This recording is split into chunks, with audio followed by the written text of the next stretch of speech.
Hi, good morning. I'm Dr. Alexis Colvin, and I'm the Associate Dean for Alumni Affairs at the Icahn School of Medicine at Mount Sinai. And it's my great pleasure to welcome all of you to the 2023 Alumni Reunion Symposium. Our reunion event is always a momentous occasion and is particularly special this year as it's our first in-person gathering since 2019. So wonderful to see everyone's faces again.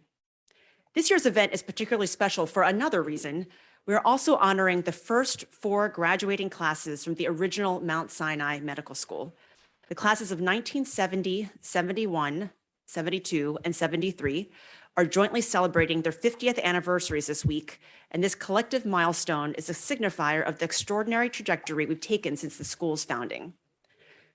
When the Mount Sinai Hospital first established a medical school on East 102nd Street in 1968, it was housed in an old bus garage. That modest structure contained all the labs and administrative offices and just one classroom with no windows. Needless to say, those humble beginnings were just that, a beginning.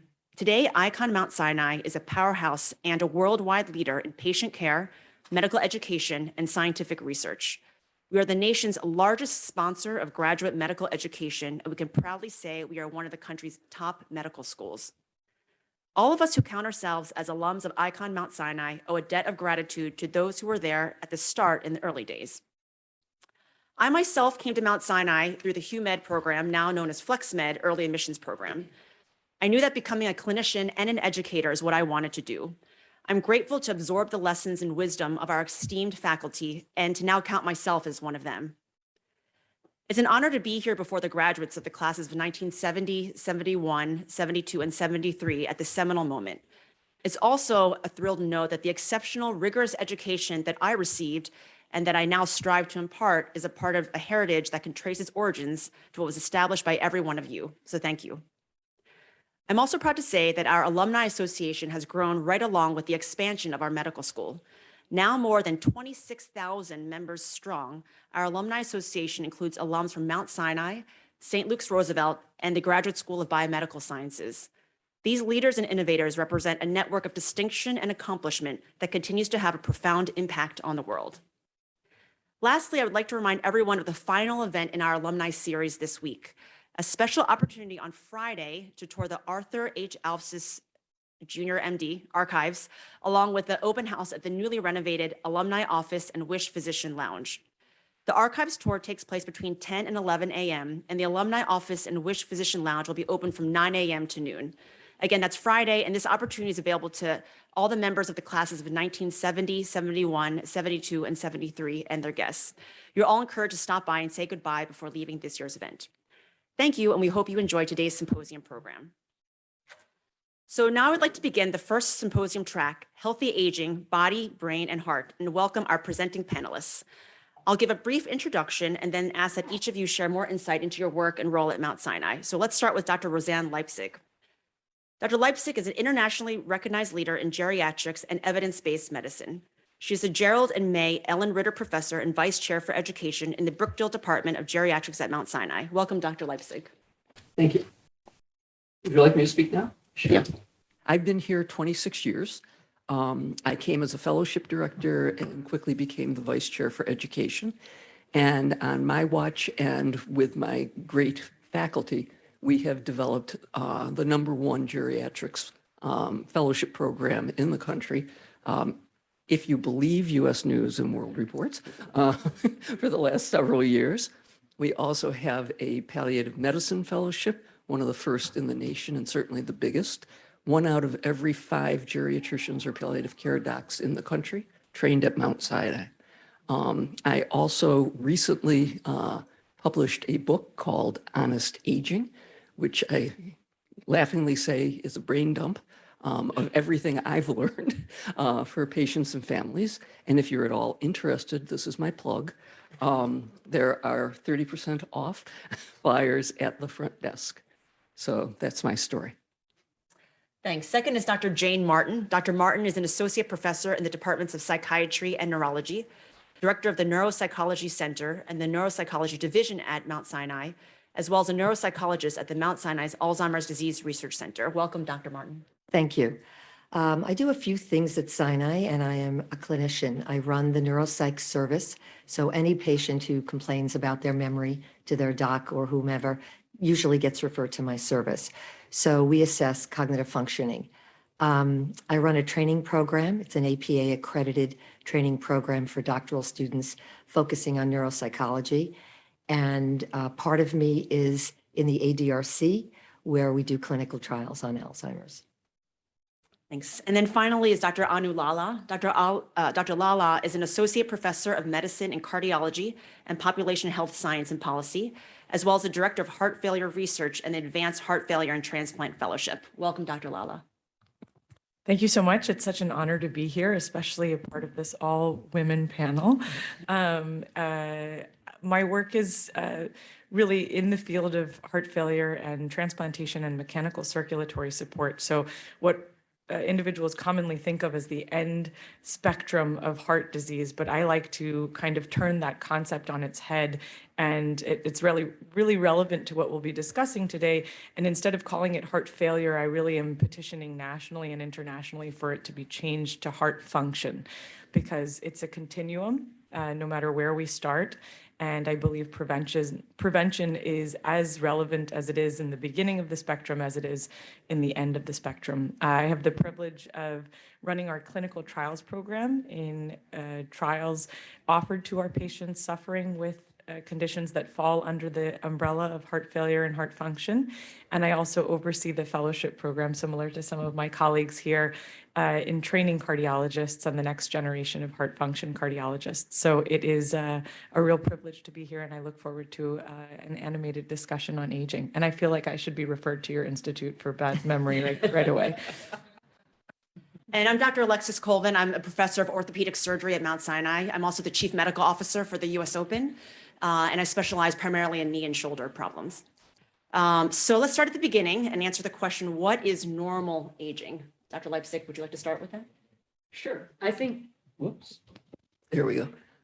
I think there are many different definitions of normal aging, okay? The one that I prefer is what happens to most people as they get older. And the thing that I think is most important about that is the recognition, just because it happens to most people doesn't mean that there's nothing you can do about it, that you need to live with it.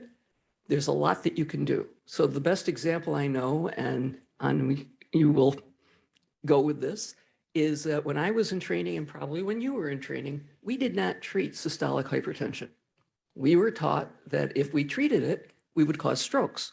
And so people would come in with systolics of 180, 190, and you just sit there. Then the SHEP study occurred, and we found out that if you treat these people, you decrease stroke and you decrease heart failure by 30%. That's pretty impressive. And now we treat it. So it's normal, 90% of 90-year-olds have systolic hypertension and need to be treated. And it's the same for many of the things that happen that bother people as they get older. Dr. Martin, what is normal aging? I look at normal aging, it's a spectrum. So, everyone gets referred to our center. They're worried, is this normal aging? The changes that they're noticing, is it normal aging? Is it that middle gray zone? Is it dementia? If so, what kind of dementia? So on a continuum, we've got normal aging at one end, dementia, 75% of all dementia is Alzheimer's. On the other end, the middle is what I call the gray zone. It's MCI, mild cognitive impairment. So what does it mean to be, I have to talk about MCI now, so I'm jumping ahead, because nothing is in isolation. It's, that was question like 4. But MCI means that some of your cognitive functioning, and we have ways to test that and measure that, some of that functioning is not quite where it should be for, quote, normal aging for your age. Because we have statistical norms when somebody comes in and does, let's say, a memory test. They're compared not to some 30-year-old, thank goodness, they're compared to people their own age. So we figure that out. So when performance is not quite where it should be for normal aging, but it hasn't declined to the point that we would call it falling in the dementia range, again, which is most commonly Alzheimer's. It's that middle gray zone, MCI. Ron Peterson up at Columbia, has researched this. I think the statistics are about 15% of people, if you're diagnosed with MCI, 15% a year convert. I call it cross the line over into Alzheimer's. So in 3 years, about half of the people convert. So it's certainly MCI is a prodromal stage for Alzheimer's and puts you at risk. So what's normal aging? There are some changes that occur. In our testing, we capture that because the tests are normed by age. So we know if you're 77 years old and you take our battery of tests, we know where you should be falling given what we call, which we help establish, your pre-morbid IQ. Where were you at best in your life? Because we can't compare you. We've got to compare you to where you were. And we have ways to do that as well. Things like word finding difficulty, that tip of the tongue phenomenon, everybody comes in and says that starts at 30 years old. So how do you know if it's more than it should be? If this is just part of, again, healthy aging, normal aging, what's normal? Only by getting an assessment. So there is a range with normal aging. I want to say now though, Alzheimer's and dementia, you're not lay people, it is not part of normal aging. We used to many years ago say senility. We figured if you lived long enough, you got old enough, you'd become senile. And we know it's not the case. All right, we're definitely coming back to that topic. And Dr. Lala, how would you define normal aging? Yeah, I mean, I'll take the cardiovascular stance. I think, especially in the field that I'm in, which is heart failure, there are two types of it, where you can see heart failure where it manifests with shortness of breath due to a very stiff heart. And then you can also see heart failure, again, manifesting primarily as shortness of breath due to a dilation, a progressive dilation of the heart. And so those are the two different types of heart failure we talk about: preserved ejection fraction meaning the amount of blood that's leaving the heart with every beat, and then reduced ejection fraction. And both of those can be seen with aging. And I think all of this comes down to some of the changes that we expect with aging in our cardiovascular system. So one, what we notice is that we're not able to do as much as we used to be able to do, right? So in our 20s or 30s, and however, you want to define, younger ages, that we can run up the stairs without getting short of breath. And then as we age, that becomes increasingly difficult. Again, normalize to your activity level how much that you do to prevent that normal aging process. And why does that happen? So Dr. Leipzig already said that we expect systolic blood pressures being elevated as we age. Why does that happen? Because naturally, as we age, everything becomes stiffer. And I think, Dr. Colvin, you'll agree with that, right? So that's our joints, but it's also our vessels. It's also our heart muscle. So the stiffening is kind of a ubiquitous systemic process. And that stiffening is what is responsible for high blood pressure. It's responsible for shortness of breath that can happen as a natural part of aging, with the heart muscle becoming stiffer and being less compliant and elastic to receive more blood and then push more blood out. Another thing that we see is a natural reduction in the heart rate when we exercise. And I think that's such a fascinating concept, because to me, what aging really represents is a diminished reserve, so that at rest, we are all very similar. We're not short of breath, hopefully, at rest. We're able to carry out things at rest in the same fashion, whether we are quote unquote young or whether we are quote unquote older. But with increasing exertion, however we want to define that, what aging shows us is a diminished cardiac and diminished overall reserve. So what's in store for our energy banks is reduced. And I think from a cardiovascular standpoint, that becomes very noticeable in terms of what we're able to do with ease and what we're not able to do with ease. And then going back to Dr. Martin's point, that's not to say that we can't make those processes better and that we can't slow those processes down. And so prevention is relevant whether you're 20 years old or whether you're 80 years old, to slow down those processes and to keep them under control. Yeah, I think that the prevention is a great point. So, and obviously as an orthopedist, I definitely see a fair amount of arthritis and tendinopathies. And a lot of the changes, like Dr. Martin was saying, actually happen in your 30s in terms of decrease in bone mass and your ability to build skeletal muscle. So Dr. Leipzig, let's come back to you. So what are some preventative strategies that you recommend to your patients? So there are a few there are a few things that I recommend. The first, everybody at this table is going to agree, is exercise. If there is an anti-aging, you know, magic bullet, it's exercise. And what I say to my patient, and it's all sorts of exercise. It's aerobic, but it's also strengthening, and it's balance, which is incredibly important, and flexibility. But the one thing that I always tell my patients is you've got to right size your expectations. And that has to do with what you were saying, Anu, that, you know, that if you look at the Boston Marathon, there are people who are in their 20s who win their class. There are people in their 80s who win their class. But the amount of time it takes is extremely different if you're 80 or if you're 20. The 80-year-olds are in the best shape somebody like that can be, all right? So there's a limitation, but there's always a way that you can get better by doing this. Exercise helps mood, exercise helps balance, decreases falls, exercise helps sleep. I mean, it goes on and on and on. So that's the first thing, okay? And if you're not a gym rat, start walking, okay? Just walking is helpful. Move it to brisk walking if you're able to do it. Increase your duration. Okay, it's gorgeous out right now. Okay, Central Park is across the street from here. If you have a chance, take a walk. So that's the first thing. The second thing that I talk to older people about is the importance of fluids, of drinking fluids. Because as you get older, you decrease your ability to feel thirst. And so you can be dehydrated and you don't even know it. And this was actually shown in studies at the Boise VA in the 70s, where they took old people and young people, they dried them out, and they waited to see when they would ask for fluids. And the young people right away did, and the older people didn't. So it has to be a conscious decision to drink, even if you don't think that you're dry, okay? What else? Use it or lose it. Your brain, body, whatever, okay? You need to keep using something. And even with the things that Jane was talking about, when you talk about tip of the tongue phenomenon or anything like that, do your crossword puzzles. Those words will come back easier to you if you've recently used them. So it's really important to do those sorts of things. And diet.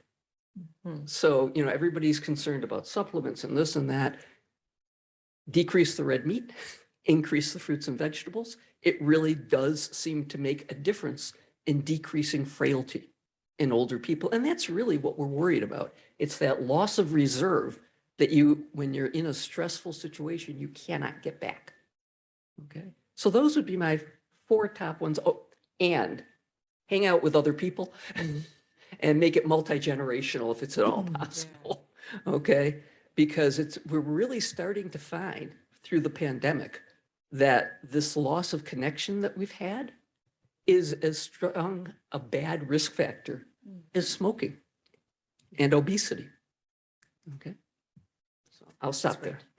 So Dr. Martin, you mentioned that the only way to tell if you're moving into the dementia or MCI range is with testing, or are there other red flags that would signal that you should get a test? Yes, we wish everybody had a baseline, and when they came to us at 80 years old, they pulled out their neuropsych test report. I had this done at 50. That would be ideal. We do have ways to figure out, again, where someone was at. We don't have to do a full IQ or assessment, but we put this together with, you know, some of the tests from the basic intellectual IQ test, someone's occupational and educational attainment, and figure out where someone was at. But what are the red flags? But I'm also compelled to come back to some of the things that Dr. Leipzig said. So can I say those things? Of course. Okay, good. So I want to expand in my realm on all of the things that Roseanne said. So first of all, exercise. In my business of dementia, we do not have a magic pill. There are a few drugs on the market. You all know them, Aricept, which is donepezil. We like galantamine here at Sinai. You know, these are cholinesterase inhibitors. They're not magic pills. Dr. Leipzig knows, they can slow down some memory decline. I think the research shows it's about 18 months to 2 years, and then you progress at the rate you would have anyway. They're pretty benign, why not take them? But we don't have magic pills. So the one area that we have that actually research has shown to affect the brain in terms of cognition is exercise. So that was her first point. For us, it's got to be aerobic, 20 to 30 minutes, 2 to 3 times a week. What does it do? Our brain shrinks normally as we age. It slows down the shrinkage. The hippocampus, which is called the seat of memory, sort of the area in the brain, it increases the volume. So aerobic exercise. Again, in my area, we say treat the treatables. We don't have a pill to fix Alzheimer's. So treat what you can. So again, the cardiovascular risk factors, keep them down so you don't have a vascular dementia. Treat the hypertension, treat the high cholesterol. Social isolation. Even before COVID, it's a risk factor for dementia. And of course, as people age, they lose their partners, they become more isolated, all their friends die or move to Florida, and they're alone. It's one way to keep active, to keep stimulated. There are no magic games that will fix, memory decline, but these things can slow things down and lower your risk for developing. So what are red flags? You want that? What are red flags? Even when someone is declining, we have to figure it out. That's where the detective work begins. It's neuroimaging provides a piece, but it's also that clinical piece, doing a really good interview about someone. And then, of course, we have cognitive tests that we administer, a full battery of tests that cover different brain functioning, literally. So tests of memory, tests of attention, visual spatial ability, attention and concentration, and front of our brain, which of course is what we all call executive functioning. And we can see where is there a decline more than it should be. What I find early red flags, somebody, and all of you have, by the way, what we call cognitive reserve. So people with cognitive reserve, which that's a very interesting area of research, people with just call it luck, whatever, higher IQ just from genetics, and higher levels of education and occupational attainment have kind of this buffer to protect you. You all have it, we have it. You'd rather have it than not. And what that does, it is allows you to compensate when there is cognitive decline or there is a neurodegenerative disorder starting and happening, which is a very slow process. So this cognitive reserve can help you compensate, cover up. We often see those patients, I'm sure Roseanne would say the same thing. Sometimes we see them later. The family brings them in and in our head, we're saying, oh God, why didn't they bring them in sooner? But with such good, strong verbal analytic skills, like all of you, it gets missed often. So what are the red flags coming back? Things like paying, these are basic things, but these are things like paying your bills and managing your finances. I always want to know, are you still paying them? Maybe you're in the marriage that wasn't, with division of labor, you never did it. But are you making mistakes? Are you paying late? Are you somebody who was an accountant and now balancing your checkbook, although no one does that anymore? But, it's become difficult. You're making errors. Managing your medications. Things that, particularly executive functioning tests that are just complex, that involve memory and executive functioning. So those are the things that are red flags. Dad is fine, but the bills are all screwed up. As a perfect example, getting lost, some normal benign forgetfulness is okay. Yeah, when are we having dinner with, the Smiths? Okay, write it down, but. Jane, I wanted to ask, could you talk about what are the normal, quote unquote, changes in cognition that occur as you get older? Word finding difficulty, again, that tip of the tongue. It does start at 30. I years ago did a chapter on normal aging. And I found out, oh my God, it does start at 30. But word finding, it usually comes back to you, and a little forgetting or not being able to retrieve the name of that actor or the word you want to use. It's a tough one to figure out, when is it more than it should be? Because some of it is normal, and it is normal to have some forgetting. The difference is this. Function. So we look at, cognitive changes, but we also look at functional decline, just like we really can't give a diagnosis of Alzheimer's. without also functional decline. You can have lower scores on all of our cognitive tests than you should, but you have no functional decline. So then you stay MCI, really. That really is that definition of the line between moving into dementia, Alzheimer's, and staying MCI. So it's about the functioning. When do the things like forgetting, memory, word finding, being able to carry out complex tasks, when does it get in the way with your functioning? That's really the change. I think that's great. It's great to know that. There are some other things you might be noticing and wondering about, okay? It's going to take you more work to learn new things. It's not as easy as it was. The osmosis doesn't happen that you may have had and been lucky enough to have when you were younger. Trying to do things in your head, without writing them down becomes more difficult. Calculating the tip, figuring out what the trip is, the road. I mean, thank God for GPS and for these little things they're now putting on our bills at the restaurants that tells you how much of a tip that you should be putting in. But there are changes like that, remembering lists of words. I tell the medical students this, it's a good thing that they're doing this in their 20s, because when they get to their 30s, they're going to start having more and more trouble learning lists without having some cues to help them figure out what they were supposed to remember. So there are things that happen as you get older that are just normal. They don't mean you're going to have dementia in your future. Multitasking Is for the Nobody young, can do it. not the young at heart. Yeah, multitasking. And people really have to Concentrate. our world, and particularly in New York, is about multitasking. However, you really don't have the ability to multitask as you get older the way you do when you're younger. So I tell people, focus on one task at a time, write things down. You can't have the TV on. You're looking at the front page of the New York Times and your wife is talking to you. And then you wonder why you can't remember that article. You really have to be very selective about what you're doing. So Dr. Martin, do you also agree with doing, we can exercise and build our cardiovascular reserve and that sort of thing, but how do you exercise your brain?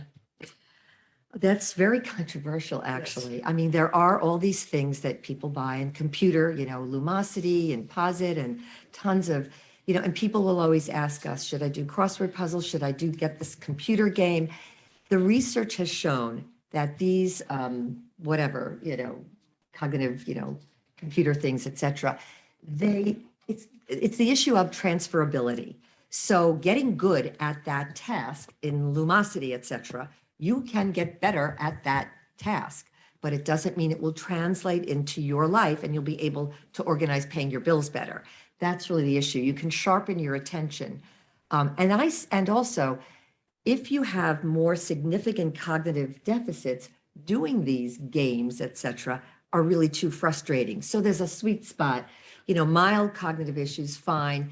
And I say do them. If they're fun and you're not really getting frustrated and upset, do them. But don't expect that this is going to fix something.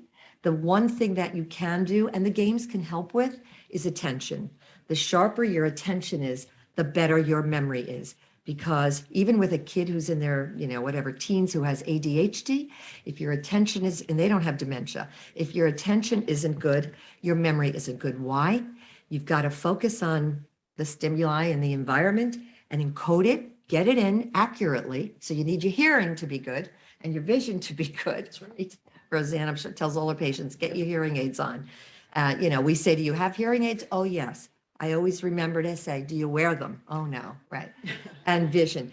But so you've really got to focus on the information so that and hear it accurately so that you can encode it. Does it stick? So do you retain it so that later you can retrieve it? So attention is the area that the games can help with. Dr. Lala? Yeah, I would just say that what is so increasingly obvious to me is how holistic we have to be about our approach to ourselves. Yes. And in modern day medicine, we're increasingly siloed, right? Dr. Colvin takes care of joints, Dr. Leipzig takes care of elderly patients, Dr. Martin takes care of neuropsychiatric diseases, and I'm a cardiologist, and within cardiology, I only look at heart transplant and heart failure. I mean, and pretty soon we're going to have doctors who are just for the right thumb. It gets to that point where so super specialized that we lose the forest for the trees. And I think what is so common for all of us are the same preventative measures, the same holistic approach, the same understanding of what constitute normal aging, which is a lack of reserve from head to toe. And I think, we sometimes under-recognize the important connection between everything, between our joints, between our neuropsychiatric health, between our cardiovascular health, between it all. It's all connected. And I think, from the cardiocentric point of view, the American Heart Association has outlined the life's essential 8. And they're all common to whatever aspect of health you're addressing, right? And so these 8 things are relevant to us whether we have disease or whether we're trying to prevent disease. Because even when we have disease, we're trying to prevent the disease from getting worse. So prevention is relevant from day 1 till the day we take our last breath. And these essential 8 are eating healthy, so increasing the fruits and vegetables in our diet. Mediterranean diet. Mediterranean diet has been shown to be efficacious, but in general, we know, are you having a substantial serving of fruits and vegetables on a daily basis? How often are you having red meat? Reduce that salt intake. So that's number 1. Number 2, and I am very guilty of this week because I'm on the CCU service, is healthy sleep. How many of us actually get healthy sleep, right? 7 to 8 hours at a minimum for our cognition, for our memory, for our bones, for our joints. It's all relevant across the spectrum, right? That number 3 is controlling our blood pressure. So it's all, again, all connected. Sleep controls blood pressure, healthy eating controls blood pressure, but being conscious about our blood pressure because there are genetic factors that may predispose us to high blood pressure, right? High cholesterol, number 4, again, genetic factors, again, sleep, again, diet, again, exercise. Again, all interconnected. Number 5 is that exercise. So how can we be prescriptive about exercise? It's one thing to say exercise. It's another thing to say, well, how do I do that? And I love the fact that you brought up that it's not just cardiovascular exercise, but it is balance. It is flexibility. It is strength training. It is endurance. So all of those things are relevant. And how can we be prescriptive about it? The American Heart Association outlines it for us. 30 minutes, 5 days a week. That is what we need to do, and it will affect and prevent all of the issues that we're discussing. And then if you're not able to do that, I try to do that, then it would be at least 150 minutes of intense cardiovascular exercise in 2 separate sittings per week. So that's the prescriptive aspect of it. That's number 5. Number 6 is controlling our weight, having a healthy weight. Right? And what is that normalized to your age, to your gender? Important for us to keep in mind. Controlling our sugar. Again, all connected to our sleep, our diet, our vascular health, etc. So keeping a healthy sugar. Diabetes is exceedingly more common as we age as well. And then the most important thing that we've already touched upon here is the interplay with our psychological, our mental, emotional, and spiritual health with all of these physical attributes that we've already, or physical targets, I'd say, that we've mentioned. And I think we touched on that with the importance of social connection, with emotional, spiritual health, and how much that feeds into what we do from the physical side. So we all know why exercise, of course, we know is so important for reducing vascular stiffness, for improving cognition, for allowing for a reduction in that brain shrinkage over time. But plain and simple, if you're in a bad mood and you exercise, your body naturally gives you a reward by releasing endorphins. And those endorphins then keep you in a better mood. They make you more likely to eat healthy. They make you more likely to want to connect socially. So it's a continuous feedback loop. And so what I would say is one of the most important messages to come out of today is let's take a step back and look at the forest and think about things holistically, because all of these aspects of our bodies are interconnected, and it's so important for us to approach it from that holistic perspective. So I'd like to just shift the topic a little bit to something Dr. Leipzig and I were talking about. So supplements, a huge market now. And so I get a lot of questions about glucosamine and that sort of thing for joints. And I'm sure, it's applicable to especially brain function. So I guess maybe Dr. Martin, Dr. Lipsig, what happened to ginkgo? And, can I just take a supplement and then? That clinical trial at the ADRC failed. So I really want Roseanne to respond to this. But I have to say, a lot of patients come in and they say, what can I buy at the health food store? Ginkgo, it was when we were doing the red wine study. I can get resveratrol.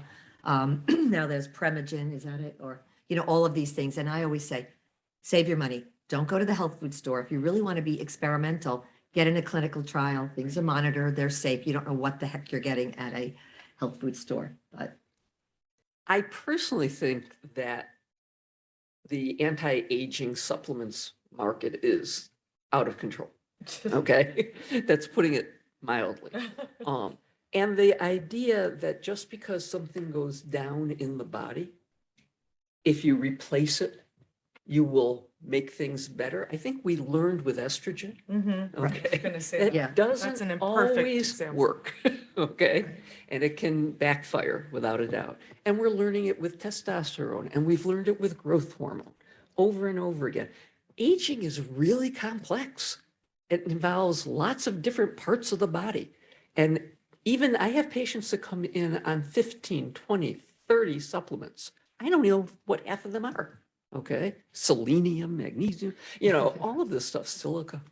And I think if you do the things that Anu mentioned, those 8 things, you will cover what you need. To my knowledge, we do not know of any single supplement other than calcium and vitamin D, which you can look at the literature on vitamin D and decide what you think.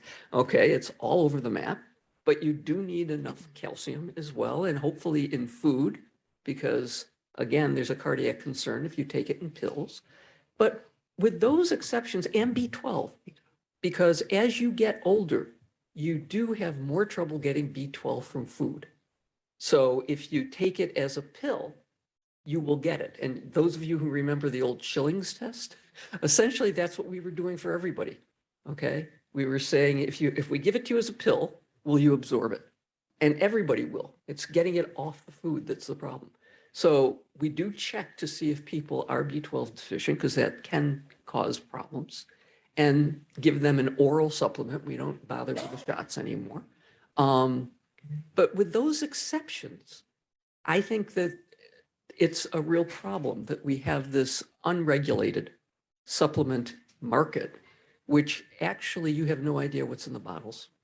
And you see it over and over again. And there was just a study in the Times last week about CBD, what's in the gummy, okay? And we have no idea what's in the gummy.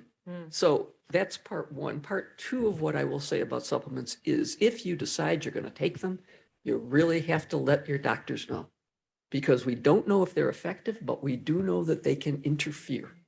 Okay, that there are adverse events, and there are drug interactions, there are drug disease interactions. So like I was saying about CBD, I had 2 patients over the past 4 weeks who had adverse effects from CBD. I didn't even know they were taking it. Okay, one was taking it for sleep, and she was complaining about waking up like a zombie. Okay, and the other was falling from her CBD. And once we got rid of it, she was much better. So those are my comments on supplements. I don't feel strongly about it. Oh, sorry, Dr. Martin.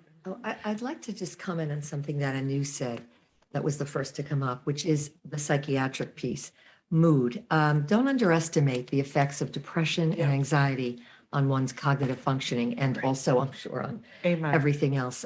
We, often will get patients who have what we'll refer to as a pseudo dementia. And what depression and anxiety do is they really interfere. They slow us down. You can be 20 years old, and if you're depressed, you seem lethargic, slow. You not only motorically are slower, but you also process information slower. So your attention is disrupted. A young person even will say, oh, I can't concentrate on reading a book. So when attention again is disrupted, and it can be from depression or anxiety, then of course memory isn't good. So we will evaluate those patients. We will recommend that mood things are aggressively treated. Both could be with psychiatric medication, therapy, exercise. Amen. And then we'll retest them sooner than I would typically do. We usually wait a year annually to see how people's cognition is doing, but we might see them in, 6 months, 8 months when the depression or mood things remit a bit to see if they come back to baseline. I just wanted to add that. Jalala, did you have any comments you want to add? No, I mean, I think that's super important. And I will say that just from the cardiology perspective, we have now integrated, I think palliative care gets a bad rap, right? Because it's, oh, you're quote unquote, you're old, things aren't looking good, you need palliative care. And so what we've done, and this is happening more and more in the heart failure space, is we call it supportive cardiology. And I think that that is something I'm very passionate about is the words that we use. No one likes to hear you're getting old. No one likes to hear anything is failing. So that's why I don't like the word heart failure. And not to diminish the importance or the severity of the disease processes, but more so to allow for more engagement, and not make you feel like it's the end. And palliation sometimes implies that. It's gotten that stereotype when really palliation is support. It's facilitating a mental, emotional, spiritual well-being. And so I think that approaching things again from this holistic perspective, even the word holistic has gotten a bad rap, right? Because you think I'm going to be selling you Chinese herbs or, Touchy feely. I'm holding your hand and that's going to cure your heart disease. No, I mean, there's no magic pill, like you said, but the holistic notion is really approaching things from the physical, emotional, and mental perspective. And we all know, in fact, for the first time, the American Heart Association has a scientific statement called The Importance of the Mind and Body Connection. And it's like, well, thank goodness, it's only 2023, but at least we're there now. And I think the research in this space is increasing. And I, for one, I'm a full proponent of it. And I think the more we interact with each other, the more we interface, the better. Dr. Leipzig, did you want to? Yeah, I just wanted to comment on the fact that nobody wants to get old. And it's true. At the same time, you're going to get old. And that's real.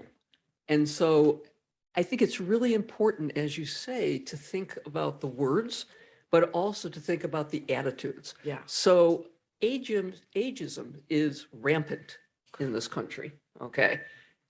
I don't have to tell you, you know it. What's interesting is that those older people who had negative viewpoints on aging don't age as well as Right. those that have positive viewpoints on aging. And if you think about it, we are incredibly lucky. All right. There didn't used to be this 20 to 40 year period after your kids are grown, you finished working your first job at least, okay, that you can do whatever it is you want to do to a large degree. And people don't plan for it. I have patients that come in and they've been retired for 6 weeks and they're ready to kill themselves. Okay. I'm like, you didn't know you were going to retire? You could have planned all of these things. They don't plan anything. But I really think it's important. And Jane was talking about how you do on cognitive testing. And some of the work that has been done suggests that if you have a negative image of aging, you will do worse on your cognitive test, Becca Levy's work, than if you have a positive image. And so one of the things that I find is my job with my patients is to get people to recognize how lucky they are, what they could be doing, what they are doing, and the fact that lots of them are amazing role models for younger people, to get younger people to recognize that aging is not so bad. It's not that it's better than the alternative. You can have a really good life during those years. So that's my pitch. I think it's also about empowering patients. Yes. I mean, we often are giving bad news, and in my training program, I talk to our interns and externs and postdocs about how to give bad news. You give bad news. We all give bad We news, all get that. but it's how to spin things and how to live with something, how to live with the normal changes that occur. Yeah. It's important. It's adapting to your new normal. Yeah. Right. And again, it's treating what you can treat. So I also, in the training of future neuropsychologists, talk about, I'll say, you're going to learn a lot about medicine. You're going to learn a lot about, even though you're not MDs or PhDs, you're going to learn a lot about different medications, different illnesses, so that they know. And we talk about patients, about balance. The last thing you want to do is fall. And in our business, you don't want to hit your head. Okay. So, urinary incontinence. Well, do they have UTIs? That changes cognition, mood, balance, heart disease, so that they start to understand. Sleep apnea affects cognition. So we will be the ones saying to these patients, we're not pulmonologists. Where are your CPAP? Oh, you have a CPAP, but you don't wear it. You don't like it. Get a new eval. So to understand that holistic idea that all these things contribute to not only your overall well-being and, not only your cognition for sure, but your overall well-being in how you manage this stage of life. So I think, do we want to open up to questions? I think we're going to have some microphones to go around. I guess while we're waiting for a question, just to go back to Dr. Martin, what you were saying about attention being an important. So how, in a practical way, would you work on that? Again, not multitask. That's how you can sharpen your attention, is to be selective, be really picky. Somebody is talking to you, you're trying to listen to whatever, you say, hold on a minute, I'll be right with you. Honestly, you want to read something, don't have music on in the background. High school kids, they can do their homework with the TV on or music on, right? You cannot do that. And to expect that you're going to remember things the way you once did.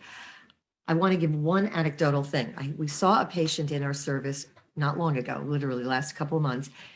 He is an MD, a doctor who does some surgery. He's still working. He's 70, I can't remember, 70. They know who I'm talking about, but whatever, early 70s, or 75.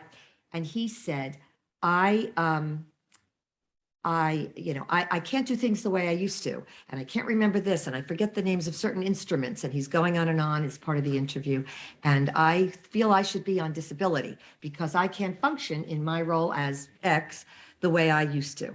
So I said to him, I'm a very practical person. I said to him, well, that's, it's time for retirement. That's why judges have to get off the bench at 70. There is a time. I said, it's not, this is, to think that you're going to perform as an MD at 74 years old, the way you did at 44 years old. Agree, everyone? It's kind of crazy. I mean, none of us do anything the same, right, Roseanne, as we did at 40, at, 70. So well, also, there's a little risk involved there. He's not like a lecturer or English lit professor, he's, yeah, right. So, I said, that's when it's time, it's called retirement. It's not about disability. This isn't a disability, it's aging. So that's a very important point. I just came back from the American Geriatric Society meetings where we had a debate on whether physicians should have cognitively tested every 2 years or so after the age of 70. So full disclosure, I'm 72 or almost, and I feel like a child. I'm almost 72. And of course, with Biden running for president, there's a lot of discussion about this. And places like Yale have this in practice now. Okay, every 2 years, they have full neuropsych testing done. The surgeons have been the ones who've gotten out in front, actually. And they have not just neuropsych testing, but they have motor testing as well, which I think it's a really interesting question because the older you are, the more experience you have, Right. the more cognitive reasoning you've been through, okay? Wisdom. Yeah, yeah.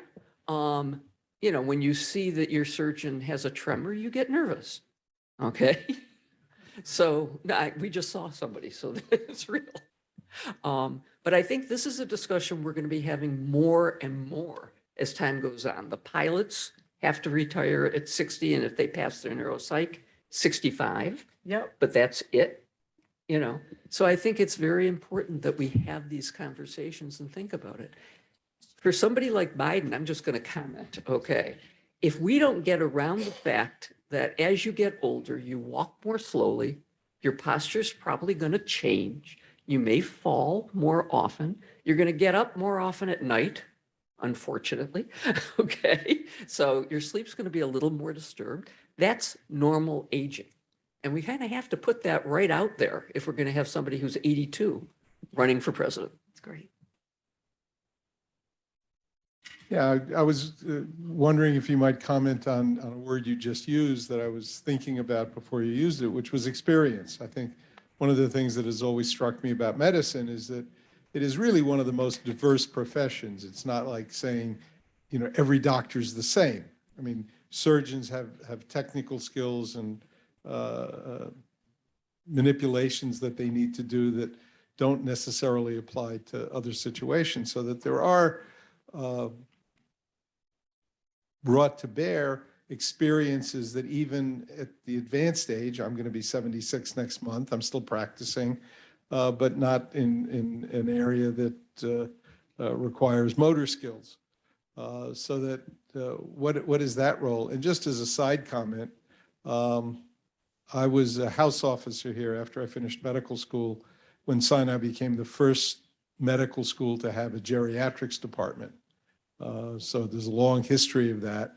It was a bit of a fight with the dean at the time. I was president of the governance body, and the dean announced one day that they'd hired the director of geriatrics from the NIH to come and start that first department.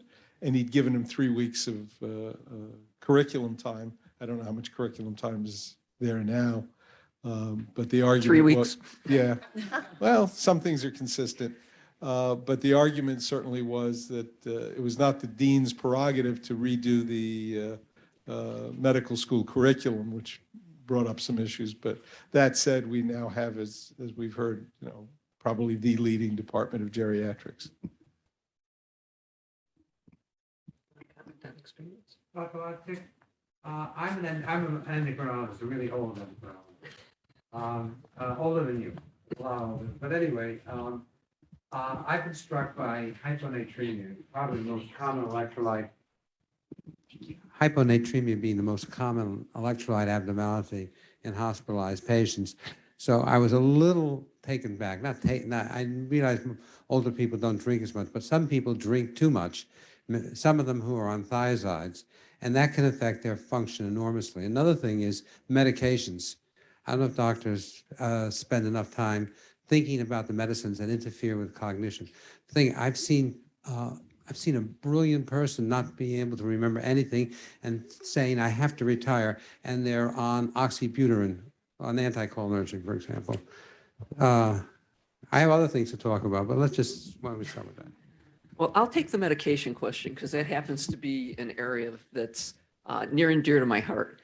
And actually, in the book I just wrote on every chapter, I talk about the drugs that can cause this symptom, okay, including cognitive impairment.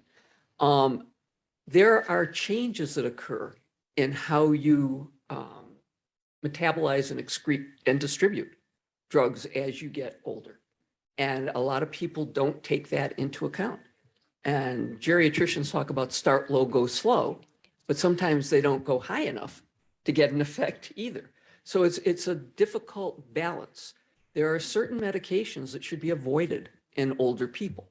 And Benadryl, for example, is the classic. You know, I get at least 2 patients a year who are referred to me by their families because families think that they have developed dementia. And I get them off their Benadryl and they're fine. It's great because it's the only dementia I can cure, okay? So it's really important. It's also that the more drugs you take, the more likely you are to have a drug interaction. And the older you are, the more likely you are to be hospitalized from drug interactions. So it's something that everybody who is prescribing for older adults, whether they are cardiologists, orthopedists, needs to be aware of, and needs to be aware of their patient's kidney functions, their weight, all of that to get the right dose and the right medication. So I couldn't agree with you more on that. I'm interested in your recommendations and thoughts regarding alcohol and marijuana. So you get a lot more bang for the buck for alcohol when you're older, okay? There's several reasons for that. The brain is much more sensitive to every medication. And if you are developing dementia, even more sensitive to every medication. Your balance is off already. Your volume of distribution changes. So most of us have recognized that we have a little pot belly that didn't used to be there before, and that we've got something in the wind over here because you become more fat and less water, less muscle as you get older. Alcohol dissolves in water. So your blood levels are higher. If you're a woman, unfortunately, we get even more fat. So our levels are even higher than that. So I think you need to really cut down, and the recommendation is no more than 1 drink a day. Okay. Marijuana, we don't know. There's no data out there. You know, I talked about my CBD data, but I think it's an area that as you walk through the streets of New York, you can probably get high just walking and breathing at the same time. But have you found, because I have found in interviewing our patients, that more patients in my cohort, you know, my above 70, let's say, are using marijuana. Yes. Well, they used it when they were younger. Right, exactly. That a history. They've come back to it. They've They're come using back. it for sleep or for pain. Yep. And right, we don't know. We need to find out. It's really, really important. Yes, I guess this is for Dr. Leipzig and Dr. Martin. What do you think about these new anti-amyloid? Again, about these new anti-amyloid biologics. First of all, do you think they have the effect that's worthwhile? Does it affect the 15% who cross over from MCI to Alzheimer's? Is it worth the money because it's going to bankrupt Medicare if they're approved and everyone gets them? I can answer some of that, and the rest of it will be Roseanne. But we had the first drug get approved by the FDA very quickly. The people at Sinai, in my area, neurology and psychiatry, and in the ADRC were all the researchers were pretty upset. So that was aducanumab. I think it's Aduhelm is the trade name. So that one was like, oh my God. And Sinai actually came together and talked and decided not to administer that. In terms of the neurology group. So that one had it did clear amyloid in the brain. So it did clear amyloid, but there weren't really cognitive benefits. And the risks were, of course, of brain swelling and brain bleeds. Okay, so come along only a few months later is lecanemab. Right. I never pronounce the trade name. I don't know what it is. It's whatever. But lecanemab. And that has come out. That's better. I actually spoke to Dr. Sam Gandy, who's quite known in the area of Alzheimer's. I talked to him yesterday, and it is going to be rolled out and be administered here at Sinai, and Roseanne As can add to that. clinical trial. I think in July, they can, he was saying they can get it clinically as a, patient. I know Medicare it was in the works to approve it. What they found, and you'll carry on, is that, again, it clears amyloid, better cognitive benefits, lower risk of those bad things to the brain happening. And only $25,000 a year, as opposed to left that out. $52,000 a year. The benefits are extraordinarily small. I'm not sure families would even notice them. Okay, so number one, the concept of amyloid clearance has not yet shown that you have an improvement in cognition. That's number one. That may not be all that you need. Number two, there was a lot of anger as to how the FDA went about doing this because they didn't follow their own rules in terms of having clinical trials that showed endpoints that mattered to patients. They basically had clinical trials that had intermediate outcomes, the clearance of the amyloid. They have been approved by Medicare essentially only if you are part of a clinical trial, so we can see what else happens. So that's on this side. On this side, I don't know for the aducanumab. I do know for the newer drug, about half of the people in those trials were also taking the cholinesterase inhibitor. So the thought was that it was a bump from that, but not sure. And it's geared for MCI and early AD patients. early AD. But of Early. course, once it's approved, as you know, you can give any drug to anybody. Right. And the other piece about this is that if you are ApoE4 homozygous, you're less likely to get benefit and more likely to get bleed. Okay. Personally, I think the money should be spent on providing caregivers, okay? And And help for treadmills. those people who are living, what was that? And treadmills. And treadmills. Okay, treadmills for that and caregivers for the people who actually have But it points to the Alzheimer's. desperation Yeah. that people, families want something. Right. I just want to say also from the cardiac perspective, amyloid has become the biggest buzzword. If you look at the percentage of people who are affected by aortic stenosis, so calcification of the main valve of the heart, it's about 20% in patients over the age of 65. That's an enormous population who have aortic stenosis, many of whom go on to have transaortic valve replacement, right? So it's changed things. So you're doing percutaneous valve replacements. Among patients referred for TAVR, so that's the abbreviation for it, 15% are found to have occult amyloid in the heart. Cardiac amyloid. Cardiac amyloid, so in the heart. And so we have, from that perspective, really come leaps and bounds, but it's a different pathophysiology, and it's really important to differentiate the two because there's been a lot of confusion there. And I just want to say that cardiac amyloid is a different pathophysiology from what we're talking about from the neurocognitive perspective.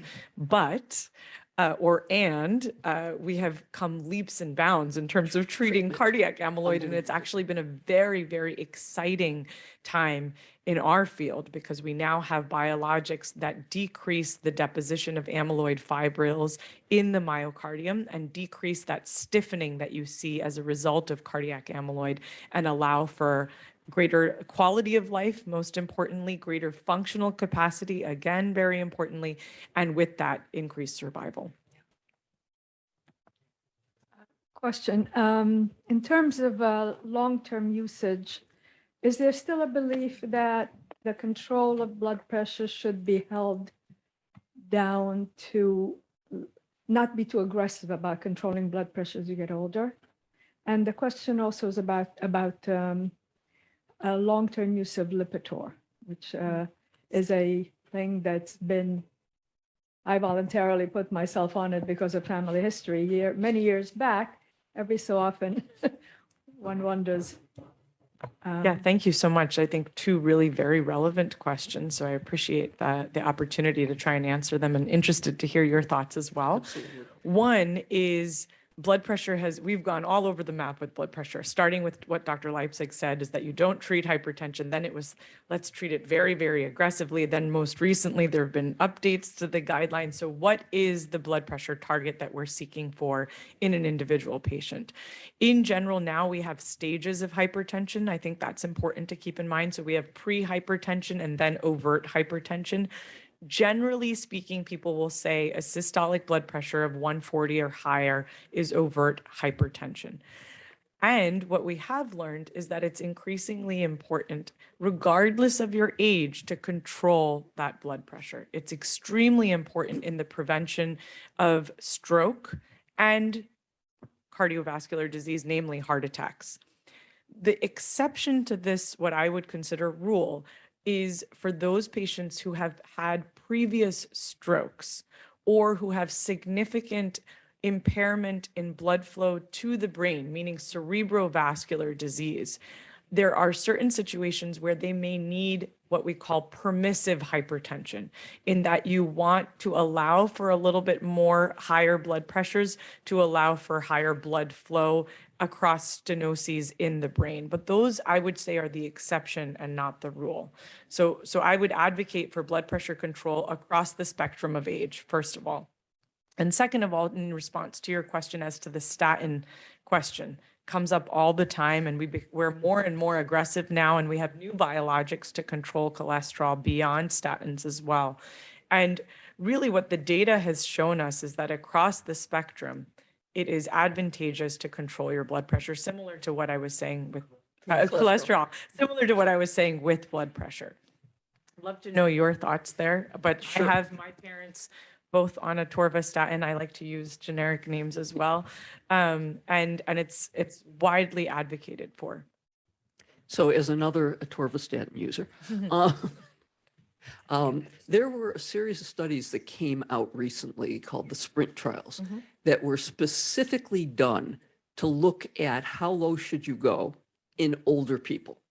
And the bottom line is that if they can tolerate the medications, okay, the closer you can get to a systolic of 120, the longer they're going to live and the less cardiovascular and cardiac and stroke problems they're going to have. They even looked at frailty. So frailty is a whole new concept in geriatrics.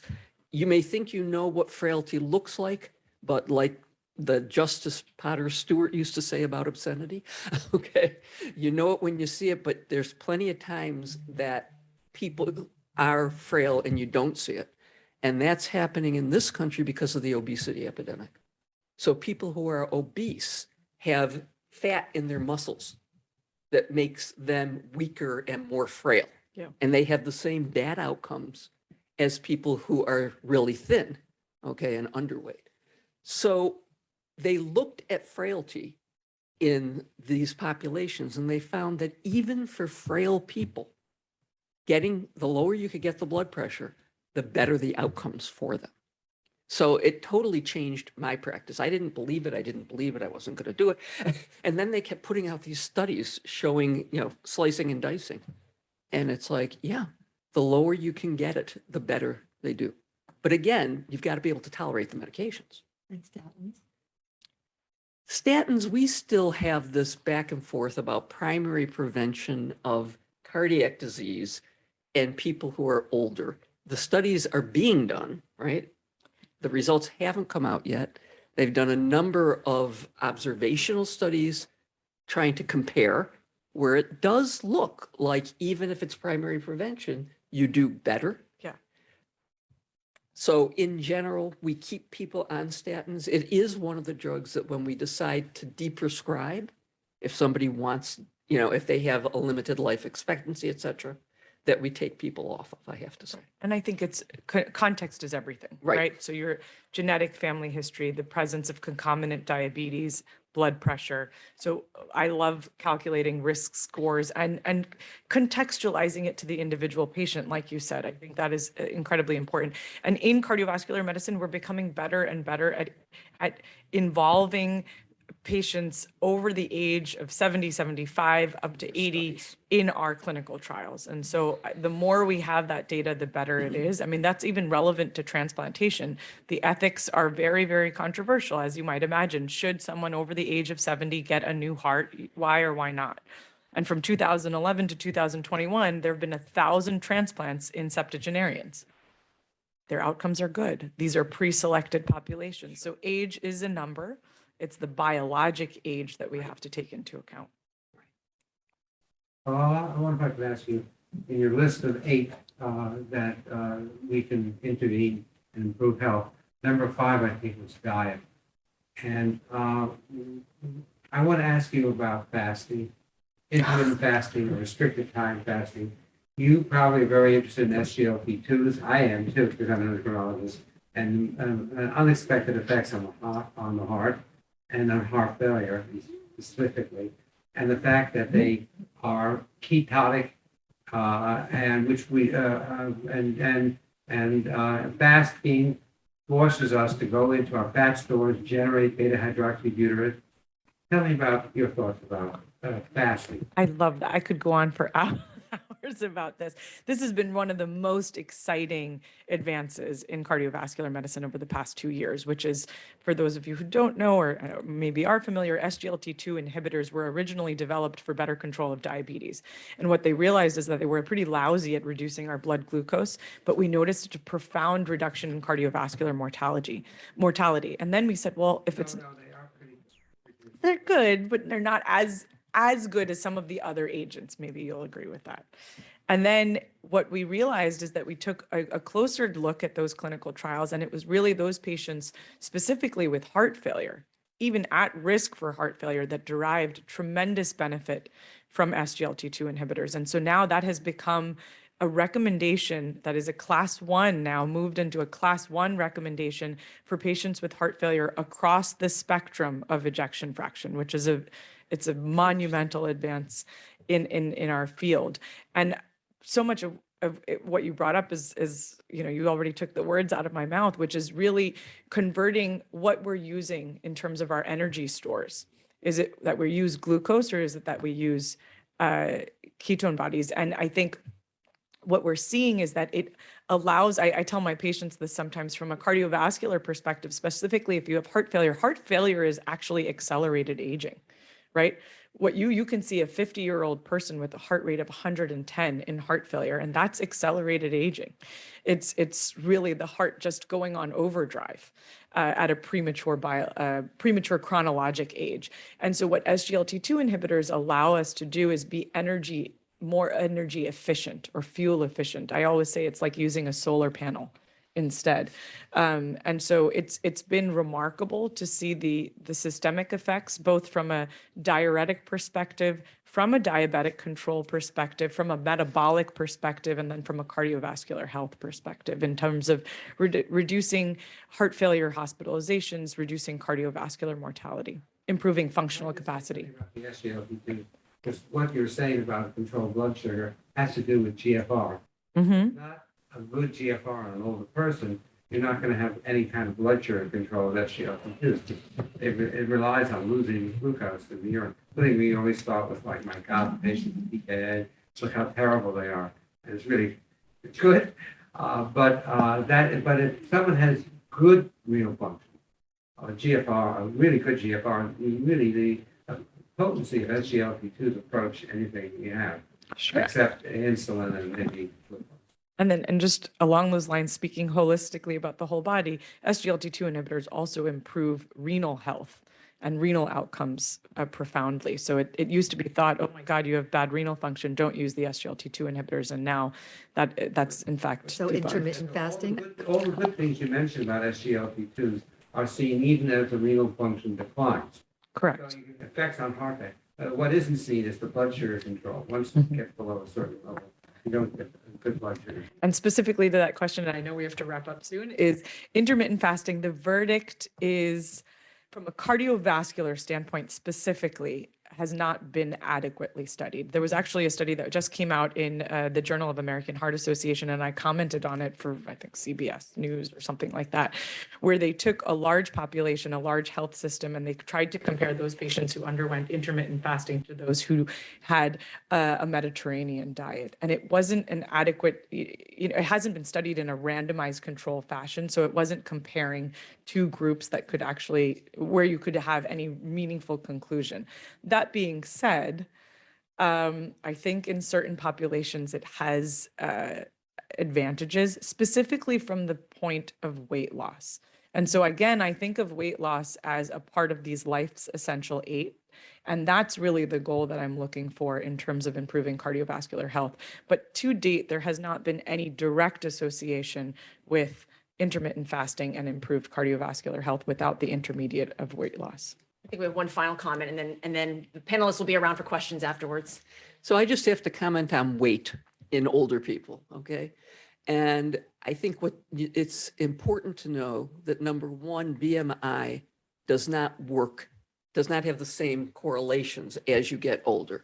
So people who are overweight or a little obese actually do better than people who are normal weight when you get older. And the recommendation often is to only try and lose weight if you're having a physical reason. So if your joints are hurting, okay, your heart, those sorts of things. So that comment, you can never be too rich or too fat or too thin, is probably not true, okay, because a lot of older people are thin.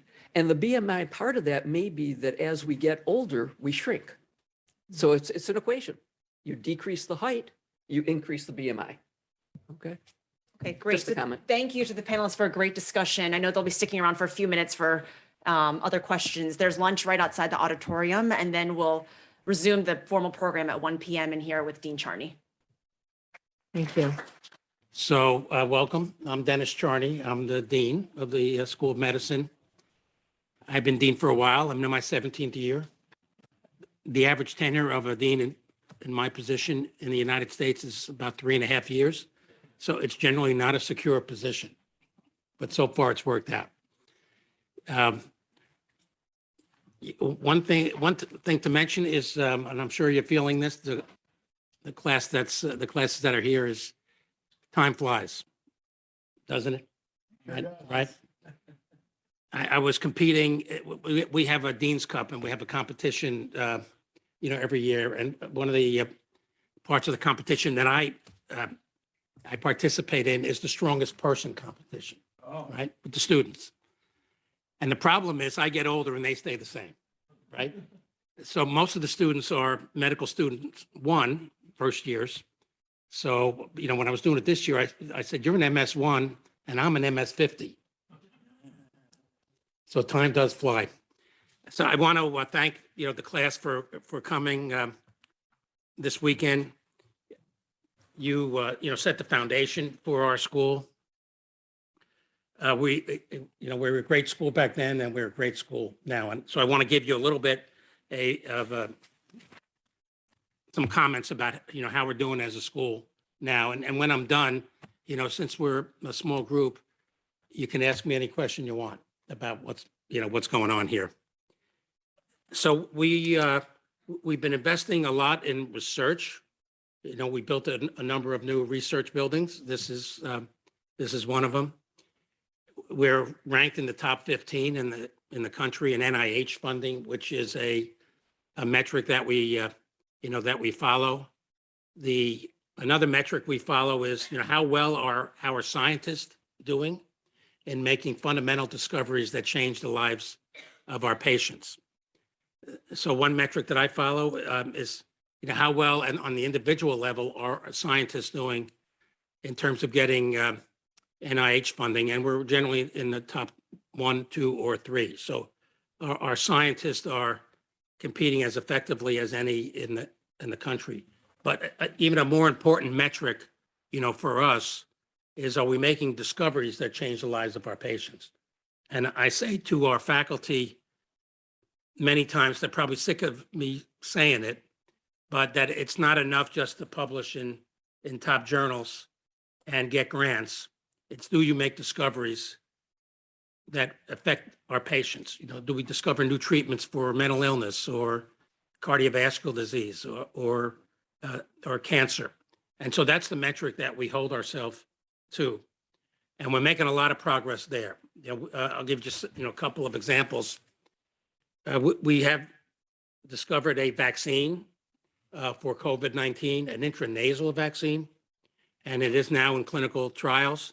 And if you read, what are some of the next steps for developing vaccines for COVID, it's intranasal. And so we're in the game there. We've got trials going on in phase 2 and phase 3. If you look at cancer, we have developed vaccines that essentially train the immune system to attack different forms of cancer. And so we have a vaccine facility in which our faculty, Nina Barwash is one of our top faculty there, to develop novel vaccines for prostate cancer and breast cancer and other forms of cancer. So we're pushing the envelope, there. When it comes to mental illness, we have made some major discoveries. That is an area that I'm involved with, and my research group several years ago discovered ketamine as a treatment for treatment-resistant depression, which is now on the market. So in many different areas, ranging from cardiovascular disease, cancer, mental illness, we are pushing the envelope to discover new treatments. And as part of that, we form our own companies, startups. So we got a number of startups that are working out very well. So the research infrastructure here at Mount Sinai and the quality of the faculty is very high. We do need another research building. This one is filled up. And so we're working to raise money to have another research building like this building, the Hess building. So that will happen, I think, over the next several years. If you look at education at Mount Sinai, and Dean David Muller leads our medical education program, and then we have Marta Filisola, who leads our graduate program. We attract the best and the brightest. And David and I say over and over again, if we were applying to Mount Sinai right now, we wouldn't get in. That's definitely true for me. The quality of the students is not only high in terms of the metrics, their GPA, the average GPA is like 3.8, and their standardized scores are very high, but it's the passion of the students that we recruit, whether it's passion for social justice and anti-racism, or to do research in the areas that, I mentioned, or to become a great physician. It's the passion that I think separates out Mount Sinai medical students from most other of the top medical schools in the country. Our clinical programs are very large, but back in 2013, we took over another health system, the Continuum Health System. So now we're the largest health system in New York City. So for example, we have Mount Sinai Hospital here. Then we have Mount Sinai Morningside, which is across the park, which used to be called St. Luke's, which was a Columbia hospital.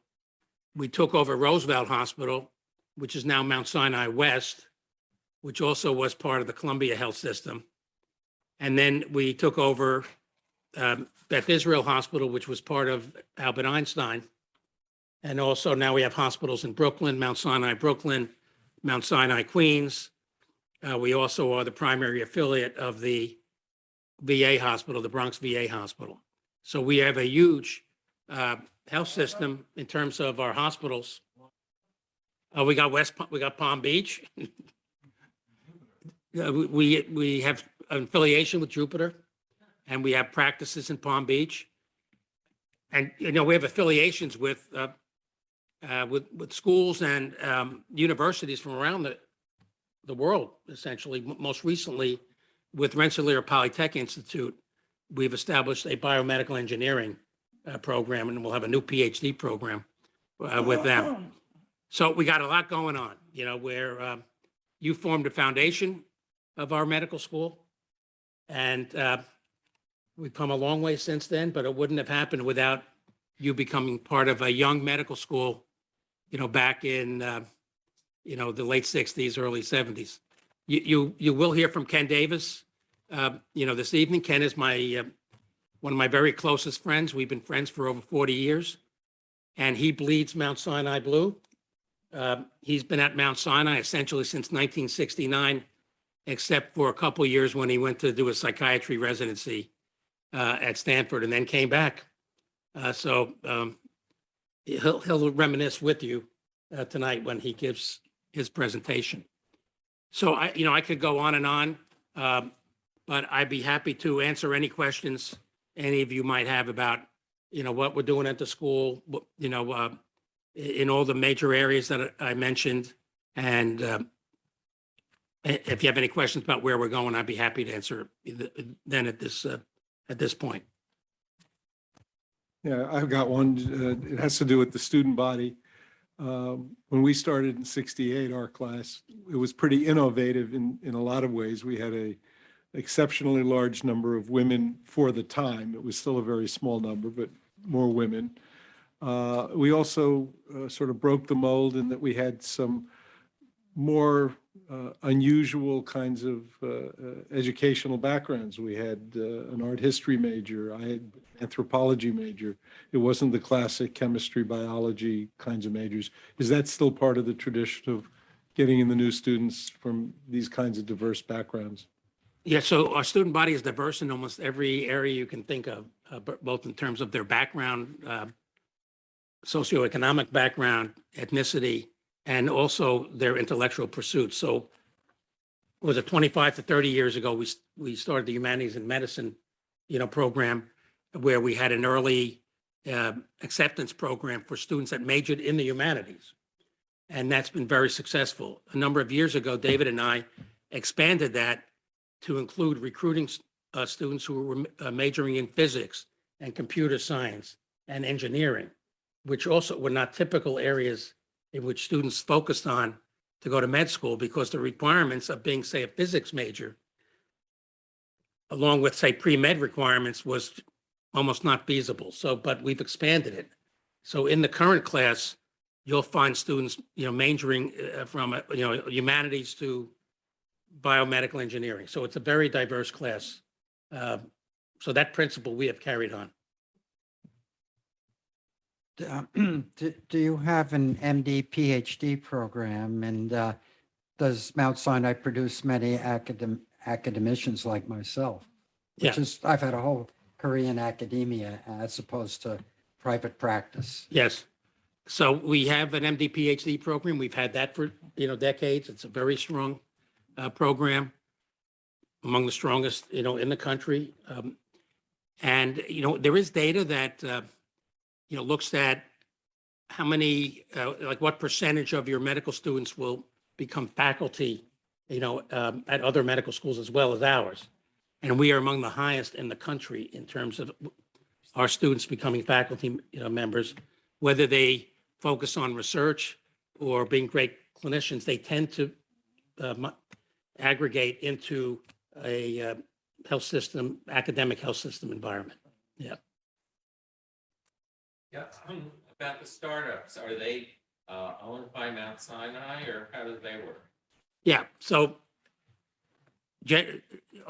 almost every time, in fact, like every time, when we form a startup, we have equity in the startup, but we also have to raise additional money, for the startup. So we will have substantial equity, but then investors that come in also will have substantial equity, and sometimes our faculty, the inventors, will have equity. So we're very entrepreneurial, and we want to have policies that facilitate our scientists to think about inventing things, whether it's discovering a new medicine or a new device for surgery.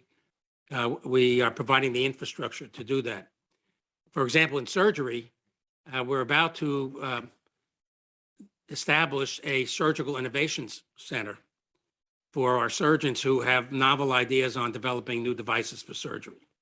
So yes, we generally have equity. When somebody does start a company and you have equity, what kind of investment are we talking about here? I mean, that the hospital makes, or is this the medical school that's making this investment? Well, it would be the medical school, not the hospital. It would be the So these are inventions that come out of the school. And frequently our investment starts before we do the spin out, right? Where the inventor would have NIH funding running through the school. Philanthropy is very important in doing the research that leads to an invention. And then when we spin out, we will maintain equity based on our contribution to the science. And then, we will go out and then raise additional money. So we could have, say, 25% equity. In some cases, we had 80% equity. So there's a range depending on the invention. Sure. Another question. When the school started, it was thought of as having a three-legged stool, the original philosophical bent. There was the clinical side, there was the basic science side, and there was the community medicine prevention side. How strong is that piece of preventive services, preventive training? The name was changed. This was one of the few schools that had the name community medicine that's now been altered and changed. Is that still an important part of the educational program and life of the institution? Yeah, David can jump in on that. Prevention occurs with all our clinical departments. We do have a Department of Family Medicine. It's one of our academic departments. We have a Department of Environmental Science and Public Health. We now have a Department of Global Health that is doing something just quite amazing right now. I should mention it, where we have a program going on with the country of Guyana with contributions from the Hess company, because they made an oil strike, to rebuild the health system in the country of Guyana, rebuild the entire health system.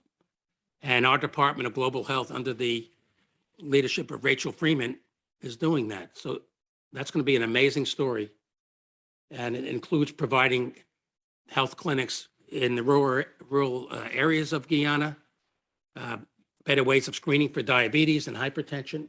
So our commitment to the local community and now more globally is as strong as ever. Go ahead.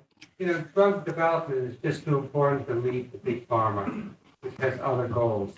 Do you have, how is Sinai involved in potential drug development?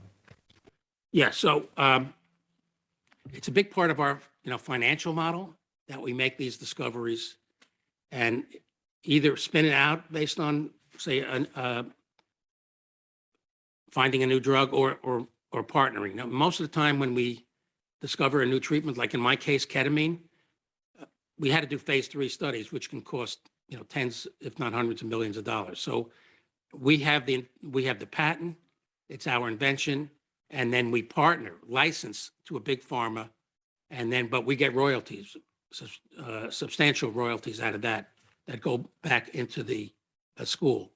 We have a drug discovery institute, so it's one of our research institutes that provide infrastructure to our scientists, including our chemists.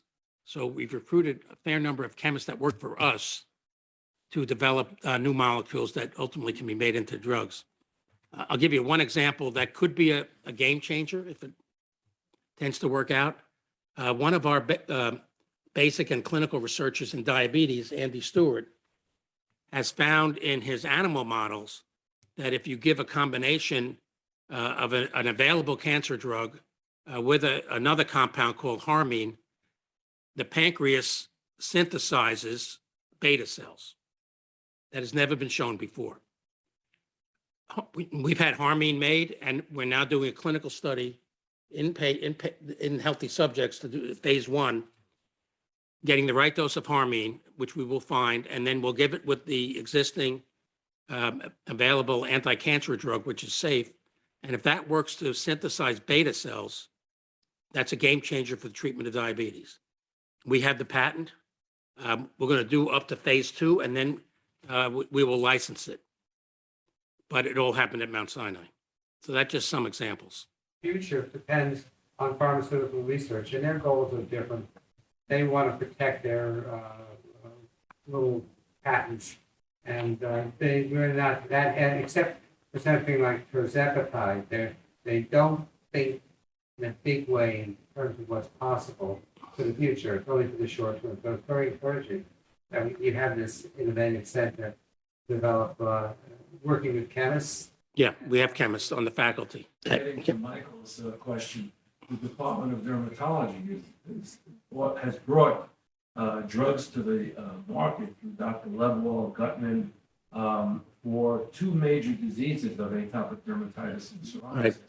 And Levenwall is known throughout the world as the pioneer with bringing new biologics, and now they are topical biologics.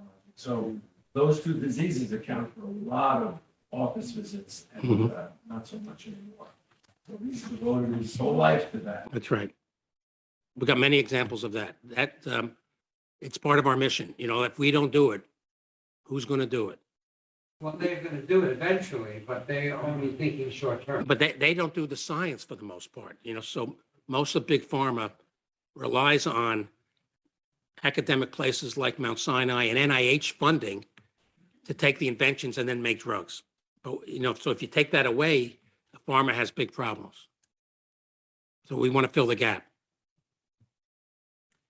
So this could be a difficult question, but I see AI coming at an incredible speed in my field and all of medicine, and it's like a tsunami. And I think medical students will come into a different world as far as practicing medicine. How do you see that evolving? Yeah. So that's a hot topic for us right now. Do you remember the Washington Manual? Yeah. Okay, nobody's using the Washington Manual anymore. But I did, right? We all did. Yeah, so we're making major investments in artificial intelligence. One, we formed a new department, new academic department of artificial intelligence and human health. We recruited a scientist from Memorial Thomas Fuchs, who's the inaugural chair of that department. And we are totally renovating a building on 101st Street. If you walk, you'll see stuff going on there. We're renovating the whole building, and it's going to be the James Family Building for Artificial Intelligence. So we're making major investments in AI. And I just formed a committee. David may not even know about it yet, but I just formed a committee with our IT people and Thomas Fuchs to look at what AI is going to do for how we teach medical students, graduate students, house staff, because it's going to have a big impact. And we want to regulate it, but we want to take advantage of it. And I've been fooling around with it with ChatGPT. I've been asking questions in terms of my own research to see, how accurate it is it. And I would say it's semi-accurate, but it makes mistakes too. I even asked it the other day to write my commencement speech. Wasn't so good. The one I wrote, I think, is better, but it's crazy what it might be able to do. Talk to burnout. We all had medical scribes listening on Bluetooth, everything we said, everything that was said, we were making all the check marks and hitting all the boxes that we're supposed to get for reimbursement, and at the same time giving us suggestions. They can make super docs out of ordinary docs. At this point, I would say, when there was 1,000 scientists who said, research on AI should be paused. We don't agree with that. In the health environment, we got to keep learning from it, using it in the right way, whether it helps us run our hospitals or help our students learn. We're going to be researching what's the best way to utilize it. So, when I was a student and then a resident here, there was a kidney and nephrology fellow named Bud Rose. And he ended up at the Brigham, and he's the guy that started Up to Date in Medicine. And that's still much more widely used than AI in terms of guiding therapy. Unfortunately, he died recently of dementia, but he made a major contribution. Right. I don't know if you've heard of Bud Rose, but No, I haven't. yeah, he was here, and then he was a professor up at Harvard. How am I doing on time? Do I still have time for? I'm good? Okay. How about other questions? Research that comes out of Mount Sinai primarily end up publishing? What are the top 2 or 3 that we have thousands of publications, so, if there was an area that, you wanted to learn more about what we're doing in that area, we can help you get that information. Well, there's so many of them. So, I'd get in trouble if I picked 1 or 2 out. But if you said, what's the latest in cancer research at Mount Sinai, we can get you that information. Follow up on a question on AI, but in general, are you doing research on how to make the life of a doctor better? In the sense that, when I visited the wards and so forth, they spend most of their time typing on the computer and so forth. And this is a major thing in burnout. This was an article. That's what I was talking about with AI. Yes. With the AI. Yeah. In general, is that something that is being researched? Yes. So I can answer that in a couple of ways. One, prior to the pandemic, I established an office of wellness and resilience, and named John Ripp dean for that. So I have a dean level faculty member who has staff that are looking at issues related to burnout and depression and anxiety, among our faculty, our house staff, and we also are paying a lot of attention to our med students and our graduate students in terms of their mental health. And we've been doing a lot of faculty surveys to determine what are the issues related to burnout. And there are many, but one is what you were just talking about, and that is the increased issues related to notes and what it's called pajama time, right? When you're at home and you got all these notes that you got to complete, it's a lot of stress. So we have been, working at, what is the best way to handle that in terms of scribes and so forth. So we're doing that in a very active way. We haven't fully solved it. Almost nobody has fully solved it, but it's on our radar. In addition, when the pandemic hit, and we got hit harder than anybody else, almost in the country, we were the epicenter of the epicenter. At one point, we had over 2,200 patients here, with COVID. We had a hospital in Central Park. At one point, we had beds in the lobby. It's hard to imagine what we were going through then. But as you know, in the beginning, there was no treatment, right? There was no vaccine, there was no treatment. And patients were dying at an unacceptable rate, and even the family members couldn't go in to grieve, with their family members. So it was a horrendous time. And one of the areas that I study is resilience. And I knew from the beginning of the pandemic that this was going to be a horrible stress on our frontline healthcare workers, our nurses, our respiratory therapists, our house staff, our faculty. So we established very early on a center for stress and resilience and personal growth to provide free evaluation and care to all those individuals in our hospitals. It did help a lot, but it was tough, incredible tough times. But there was a lot of heroism and bravery, and you should be very proud, of your school and your hospital at every level of how we handled it. If you're interested, we had a book written about what happened. It's called Relentless, and maybe we can, get copies. Because I knew in the beginning, we got to document what happened and who did what. And so we have a book that's published called Relentless. It reads like a novel. I'm not aware of any fatalities among, house staff, but we did have a fatality. It was a nurse practitioner at Mount Sinai West. Yeah. So not many, but even one is too much.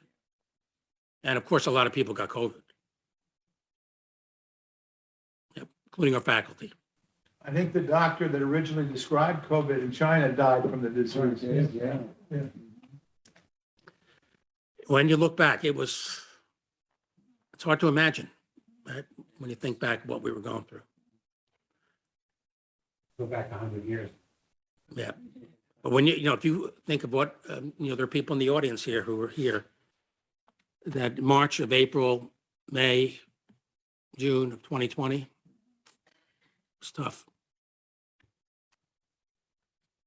Revealed the character of Mount Sinai. Mount Sinai was involved in discovering the use of anticoagulants in the treatment of COVID. That's true. Yep. And like I said, we now have vaccine that we're testing. So Yeah. our research labs opened up in May.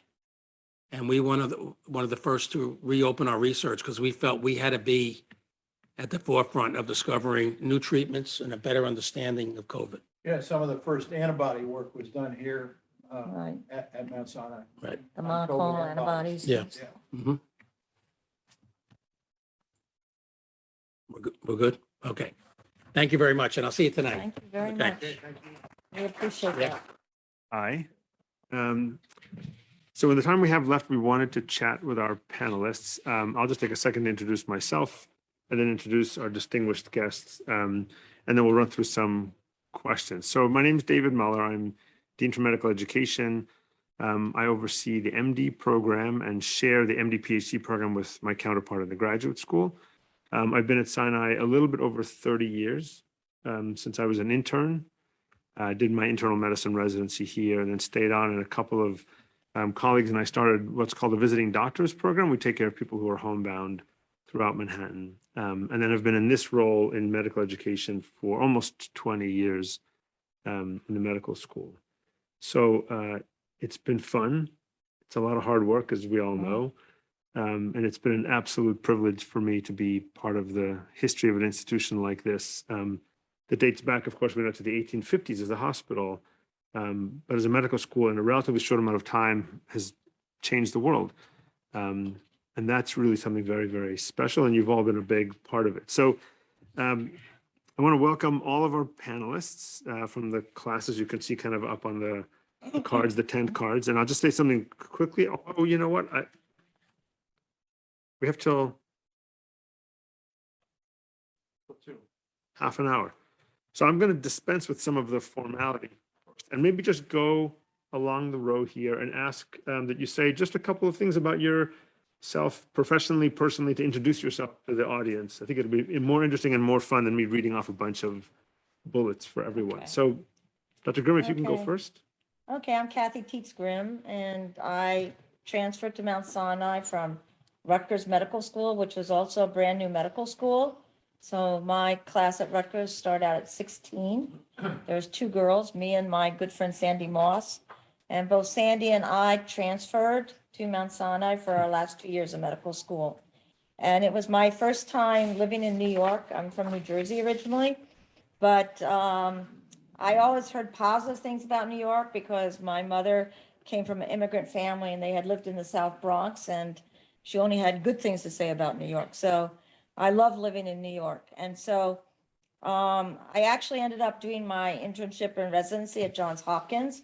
And I was also there for 3 other years as chief resident of the outpatient department and on faculty. And I came back in 1978 to be in charge of the pediatric emergency room, which I did for roughly 20 years. And my job titles kept on increasing. So I was also vice chairman under Kurt Hirschhorn, and I was director of ambulatory care. And I was very much involved with the curriculum committee with Barry Stimmel, actually. And then I subsequently left Mount Sinai to join an agency that treats children who have been traumatized and also do forensic evaluations. Because when I came to Mount Sinai in 1978, I inherited the child protection program, which had been started by Dr. London, who unfortunately passed away, actually during a bypass procedure. So I was actually recruited to come back and take his role in the pediatric ER. And so with my involvement with this agency, I became certified as a child abuse pediatrician, even though I had done child abuse work all those years, but it's a sub-board now in the American Board of Pediatrics. And so I gave up my private practice a year ago and in general pediatrics, and I'm just doing child protection work here at Mount Sinai and also at my agency. Please. Steve Heimsfield. I'm currently a professor at Pennington Biomedical Research Center. That's in Baton Rouge, Louisiana. And I've got a sort of checkered career. I'm not sure how to put all this together, but when I was at Mount Sinai, I was strongly influenced by Kurt Duschel in community medicine and Samuel Bosch. And they bonded with me quite well, and they sent me over to New York Hospital. There's a graduate student, physician scientist there, Scott Grundy, and he asked me if I'd like to go out to Phoenix, Arizona to open the Phoenix Indian Medical Center with him, which I did as an elective rotation for 3 months. And during that time, I made some discoveries doing the lab work related to cholesterol gallstones. And so they extended another 3 months, and I spent half a year in Phoenix with Grundy, and had my first New England Journal of Medicine paper by the time I started my internship, which was quite a shock to me. And then, so I was at Emory University, and from there I stayed quite a while. I developed my interest in metabolism, and I went up to Columbia University, where I stayed a good part of my career in nutrition and metabolism at St. Luke's Roosevelt Hospital. And by the time I reached my early 60s, I was known for weight loss drug development for a lot of the work I did. And I was recruited by Merck, where I took a position as global director of scientific affairs. We've heard comments about drug companies. I could rebut some of those. But so I was at Merck, and I reached the peak retirement age of 65. And I was recruited. I still could walk and talk at that point, so I figured, why not? And I was recruited by Louisiana State University to run the largest nutrition center in the world, Pennington Biomedical Research Center. I said, why not? And I did that for 3 or 4 years, after which I stepped down and I became a professor again. And then a couple of years ago, I got very involved in telecommunications and the types of devices like Fitbits and so on. And that came to the attention of Jeffrey Bezos, the owner of Amazon or founder of Amazon. And he recruited me as an Amazon scholar. And I spent the last 2 years working in Silicon Valley part-time, developing these kinds of devices, which are now in many cell phones and people's wrists. So that's my career. It's been quite a journey. Checkered. Yeah, checkered. Dr. Schaefer. Yeah, my name is Ernie Schaefer, and I'm sitting here in place of someone who is much more distinguished than I am, Jeff Blyer. And when I was here at Sinai, I entered a bunch of competitions, and the guy that always won them was Jeff Blyer. And so when I got to be an intern, I was an intern with him here and a resident, and I understood why, because he was brilliant. And Jeff, of course, had a major career in diabetes. Both Jeff and I and Arthur were at the NIH together. And then Jeff became a professor at Harvard, made major discoveries in insulin action, and subsequently became the dean of Harvard Medical School. He's not here because of a family emergency. Both Jeff and I certainly were heavily influenced by a man here named Solomon Burson, who encouraged a lot of us to do research and allowed me to spend some time at Einstein and at Rockefeller, but unfortunately he had an untimely death of cardiovascular disease actually, but would have won the Nobel Prize, in fact, for the discovery of the RIA for insulin. And in fact, Rosalind Yallow, his partner in research, did win the Nobel Prize in 1977. But Dr. Burson, this was a great hospital. So having a medical school here, I had come from Dartmouth where in 1912, a guy came around from the AMA and said, well, this is a great medical school, but you don't have enough sick patients. You got to train elsewhere for the last 2 years. It then subsequently became a 4-year school.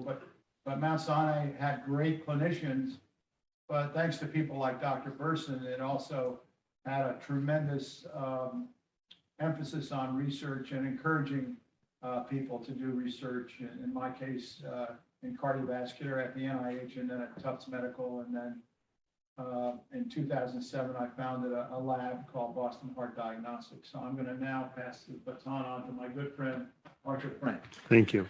Yeah. Thank you, Ernie. There's all kinds of connections here as I've been listening to my colleagues. I believe I'm the only one on the panel that actually started as a first-year student here. Yeah. So that I bring that perspective as well. I had two great mentors here. I had Kurt Duschel, whose name you've heard already. He was chair of community medicine, a term that he actually founded or started when he was starting another new medical school at the University of Kentucky, which will come up in a minute. The other was Dr. Irving Selikoff, who was head of the Environmental Sciences Laboratory. And I believe at the time, Sinai, even though it was just starting as a medical school, probably ranked in the top 10 when compared to medical schools in the country in terms of research dollars. And at least for a while, Dr. Selikoff, I think, was the single largest recipient of outside funds when he was here. Steve, you asked about an MD PhD program. I believe I'm the first such MD PhD who graduated here at Mount Sinai. There was no formal program then. I had to be a medical student and a doctoral student, and managed to get those done. The second one took me a bit longer than is sometimes done now. But the connection, when you worked at the Indian reservation, Dr. Duschel had spent part of his early career working with the Navajo. And later in my career, I ended up having connections with that group as well. So I was in that first class. We met in I'll have to walk down the block and see if the old bus garage with the white marble cladding that was the Cummings building at the time is still there, and reminisce a little bit. We were here for the groundbreaking for the Annenberg building, and lived through those times as well. I stayed on here at the Mount Sinai Hospital, did my first year of internal medicine, left to go work in a research lab at the NIH. I'd done a 10-week elective there as a student. That had been arranged through here. So Sinai was always good about seeing that students had interesting opportunities. I joined the Public Health Service, a commission that I ultimately held for some 37 years, though most of it in the reserves, though I did some more active duty time with NIOSH, the National Institute of Occupational Safety and Health, in the 1990s. I did my training in internal medicine, in occupational medicine. I then joined the faculty, spent 6 years here, and then unbeknownst to me, Dr. Duschel had shared my name with the University of Kentucky, which was looking to rejuvenate what had been their Department of Community Medicine, now called the Department of Preventive Medicine and Environmental Health. So at the fairly tender age of 36, I became a department head and started a brand new department in Kentucky. Built that up over 11 years, then became vice president for medical education at one of the University of Texas 6 medical campuses and professor of occupational and environmental medicine. And for the last 21 years, I've been at Drexel University at the School of Public Health as a professor of medicine.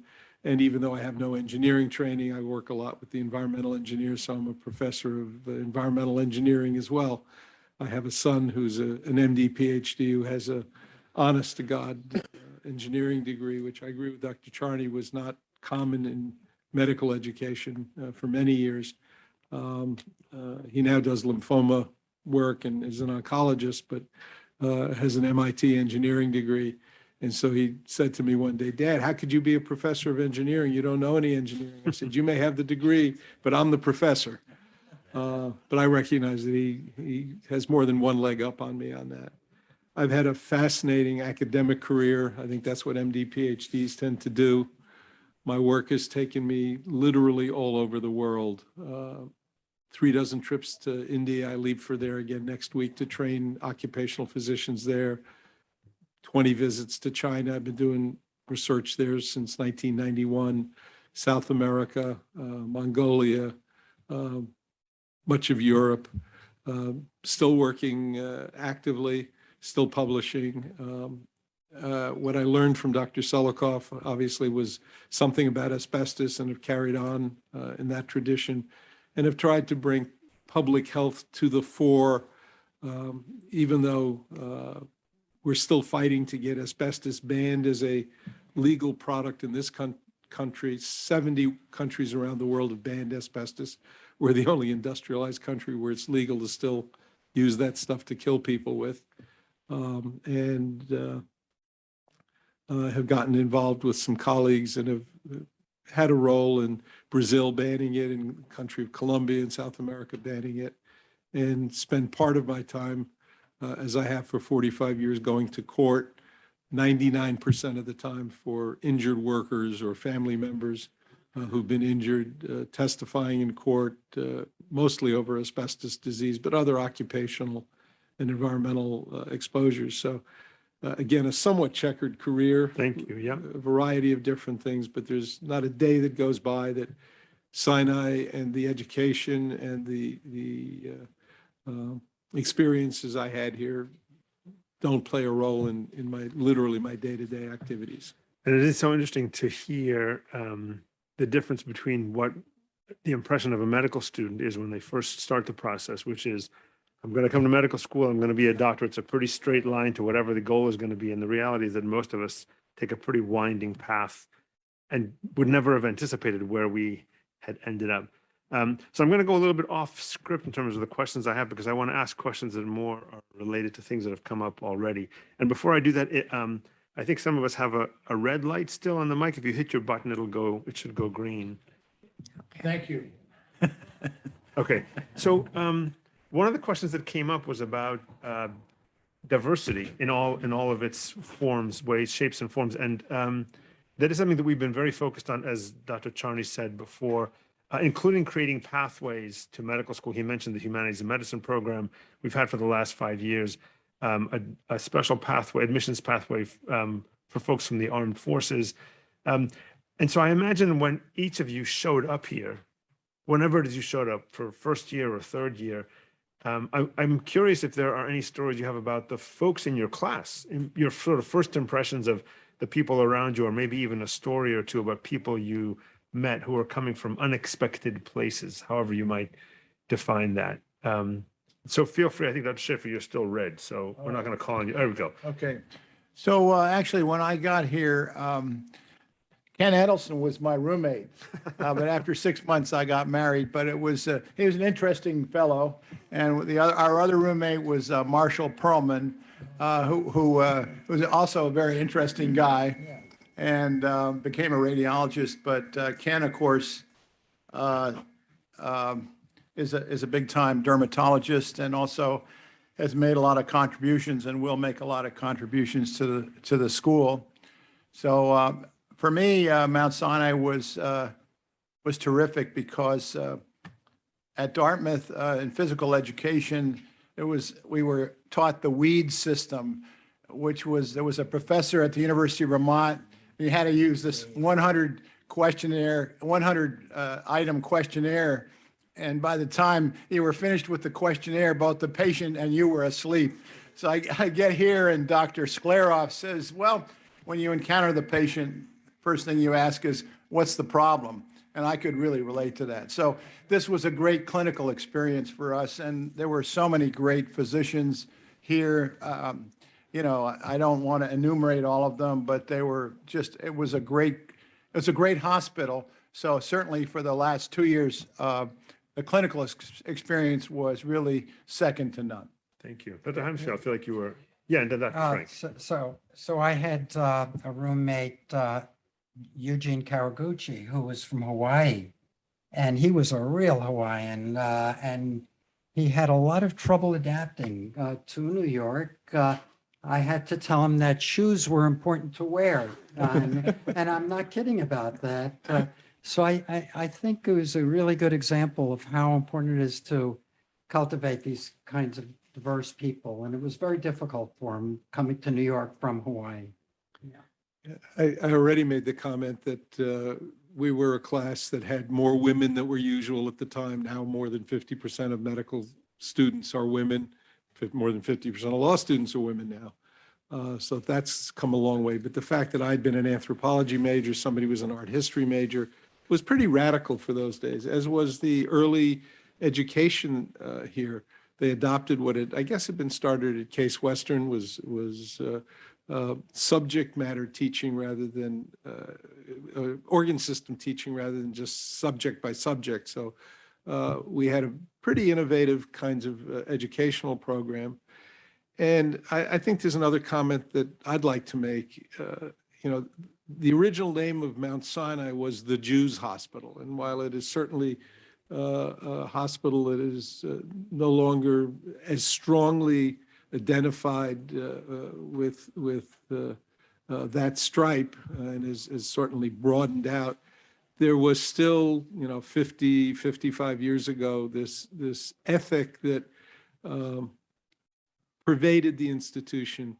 And I think the most important clinical lesson I ever learned, we learned how to take a good history, all of that.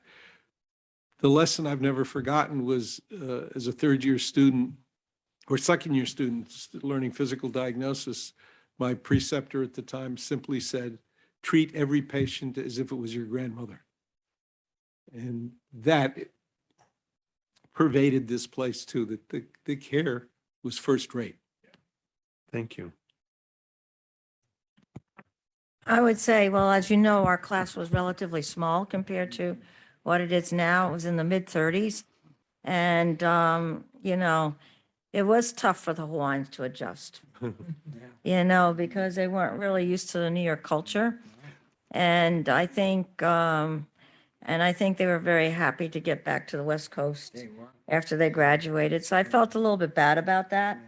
And perhaps nowadays with all the teaching about cultural sensitivity and that, maybe it would have been handled perhaps a little bit better because they weren't used to the sort of assertiveness of people speaking up, and, the grade of honors is a very subjective grade. And I think it's probably still subjective. But, if you were able to speak up and ask good questions and give good presentations, you got brownie points for that. Yeah, And that sure. was really not part of their culture. Yeah, And they felt intimidated by that culture, yeah. And I felt bad about that. Such good points. And it's interesting because we continue to push at those limits. In other words, who gets to go to medical school these days? So we've had for years now students who have DACA status, students who are refugees, of course, students who are first generation college grads or who are new immigrants to the country. And we really focus our energies on those future physicians. And I think we try to keep doing a better job. A year or two ago, we opened up a food pantry because we have students who come from very disadvantaged backgrounds and can't afford food all the time. So anticipating all those needs is a really interesting challenge. I also, every single one of you, when you sort of spontaneously introduce yourselves, almost to a person, talked about mentorship. And that was maybe, given the time, maybe the last question I wanted to put out there. Every one of us is exposed to mentors and or teachers who change our lives. I'm curious if there's a story you have to tell about, and I'm sure there are dozens of stories, but you're going to have to pick just one. And if we could start with you, Dr. Grimm, and then we'll work our way down. Okay. And Well, my mentor was really Dr. Horace Hodes, who had a very interesting personality because underneath his surface, he was really soft and mushy, but he could be a little bit intimidating. This was very much part of the Mount Sinai culture in those days. People screamed and yelled and so on. Yep. But he was an amazing mentor, and he really encouraged me to go to Hopkins because he had been at Hopkins himself. And I kept in touch with him, and he recruited me to come back. And after I came back, having been at Hopkins, every other night, every other weekend, I felt like I wasn't doing very much when I came back. I came back for a year, and then I went back to Hopkins for 3 more years. So I came back as a pseudo-ambulatory fellow and I went and I complained to him. I said, I'm not busy enough. So he made sure that I was kept busy by giving me different jobs. But he was very special, and he actually came to my wedding. It was a long-term relationship. So I felt very blessed to have him as a mentor. And he didn't scream at you at your wedding, I hope. No, he did not. Okay, good. It was basically in conferences that he would get upset. Sure. Dr. Heimsfield. Well, I already mentioned community medicine and Kurt Duschel, but particularly Samuel Bosch, who was in that department, recognized that I had a research interest. I had never done research before I reached his desk. And he encouraged me to do a project riding the ambulance at Elmhurst Hospital. And that's what I did for that project. And I wrote it up, my first paper, so to speak. And he said, oh, I think you should meet the police chief of New York City. And which I did. And the police chief said, nice young man, let's just put this in our drawer and not talk about it anymore. So they smoke marijuana on the ambulance? Well, we'll just forget that. But but he was so kind, Bosch, and he's the one who really referred me to Scott Grundy, and that just changed the whole vector in my career, and I'll never forget that. So, Thank you. Yeah. Dr. Schaefer?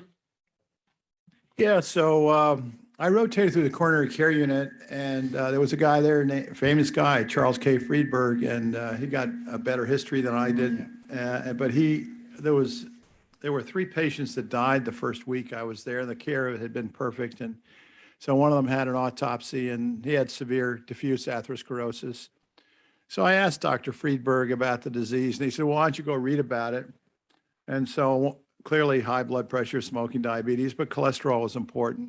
So I asked him about that, and he said, cholesterol, a lot of these patients have normal cholesterols. Of course, then we learned how it was carried. But then I went to see Dr. Burson, and he referred me to Dr. Eder at Einstein, and that led me to work at the NIH. And my major mentor was a man named Bob Levy, who ended up bringing me to Tufts as well because he became the dean there. But he was the director of the Heart, Lung, and Blood Institute. But anyway, so for me, Sinai was a pivotal experience because I was here for 2 years as a medical student and then 3 years as a resident. And by the way, your predecessor, Barry Stimmel, also was wonderful to the students. And he was a terrific guy, so we should remember Barry. Yeah. Absolutely, agreed. That's right. Dr. Frank? Again, there's many stories, but I'll try to weave a few into this. And, you know, whatever horrible Horace, as he was known to the students. Horrible Horace. Yeah, you know, everybody got their nicknames, or not everybody. I guess you earned, some were specially earned, but, you know, turned Kathy into a first-rate clinician. And I need to recognize that she was our pediatrician and looked after our kids when they were born, our first two born, our twins here at Mount Sinai. And even that was an odd experience because Sinai was very late in letting fathers into the delivery room. It was not allowed. And I had to fight and went all the way to the Board of Trustees so that I could actually be in the delivery room. It was the first time that happened here. Another aspect. But I'll go back to Kurt Duschel because Kurt took me under his wing when I was a student, when I was a resident. And knowing that I would have a career in academics, an organization that we've seen a lot in the news lately again is the CIR, the Committee of Interns and Residents, that's making its noises around the country. Well, it started here in New York, and there was a section here at Mount Sinai, one of the first strikes, which meant that we would go down and picket, and then we'd go back upstairs and take care of our patients. The strike was ended when the surgical residents were told, if you miss any more time, we're going to certify that you haven't completely fulfilled your 5-year residency. You didn't have enough time. So that ended the strike, such as it was. But there was an active young woman who was busy in CIR, and the dean was unhappy about it. And I happened to be in Dr. Duschel's office when the dean called, and I only heard one end of the conversation, though Dr. Duschel filled me in on the other end. And he, knowing somebody that was going to go into academics, he mentored me, not just, you know, as Selikoff did in the science, but in how to function in an academic environment, which is where one department head here had told me, young man, you know, never want to be a department head because it's got all the headaches, you know, just aim to be a full professor without all the headaches. I didn't listen to that. I've been a department head at 3 institutions. And another colleague who said, become an expert in something. It doesn't matter what that something is. If you become an expert in something, they think you know everything, which is clearly not true, but that's the impression the world gets. It was Dr. Duschel who brought a humanity to dealing with academic issues, because at the time, not only was there yelling and shouting, but there was even known to be the occasional fisticuffs between faculty, believe it or not. So one got to see all of that here. I think, you know, this is an institution that is a microcosm of any first-rate academic institution. But the lessons learned not only in good care of patients, doing research, and making use of one's background in every which way. I mean, my anthropology background has served me well as I go literally around the world, brings perspectives that I might not have otherwise had. And it's nice to know that Sinai is fostering that in terms of the diversity and educating students, because it carries on not only to the diverse populations of New York, but the diverse populations of the world. Absolutely. Thank you for that very much. And I have to say, because his name has come up so many times, that I had the privilege of taking care of Dr. Duschel for the last several years of his life in our home visiting program. And so please send my regards. Yeah, it's soaking up some of his wisdom and his grace over the course of that time. Before we finish, you brought something up that I just wanted to say, how unique Mount Sinai was. You transfer students, you know, but Arthur and Ernie were starting a system, in addition to the medical school not knowing what to do, bringing in international authorities that we couldn't understand. Their accents were so thick. One thing they had that was brand new was that when we started as first-year students, we started on the clinical floor. Previously, it was like a religious experience being a doctor and training. You had your anatomy, you had your biochemistry, etc. Whereas we, right from the get-go, were on the floor. This is brand new.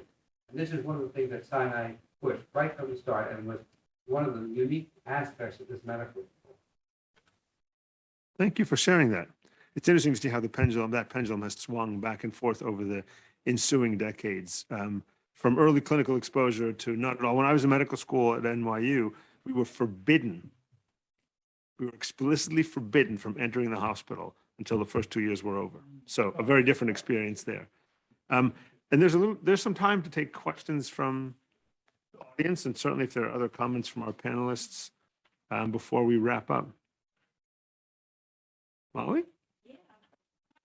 I'm Molly Seegers. I'm the director of Public Archives. Taking over from Barbara Ness. Oh, thank you. Thanks.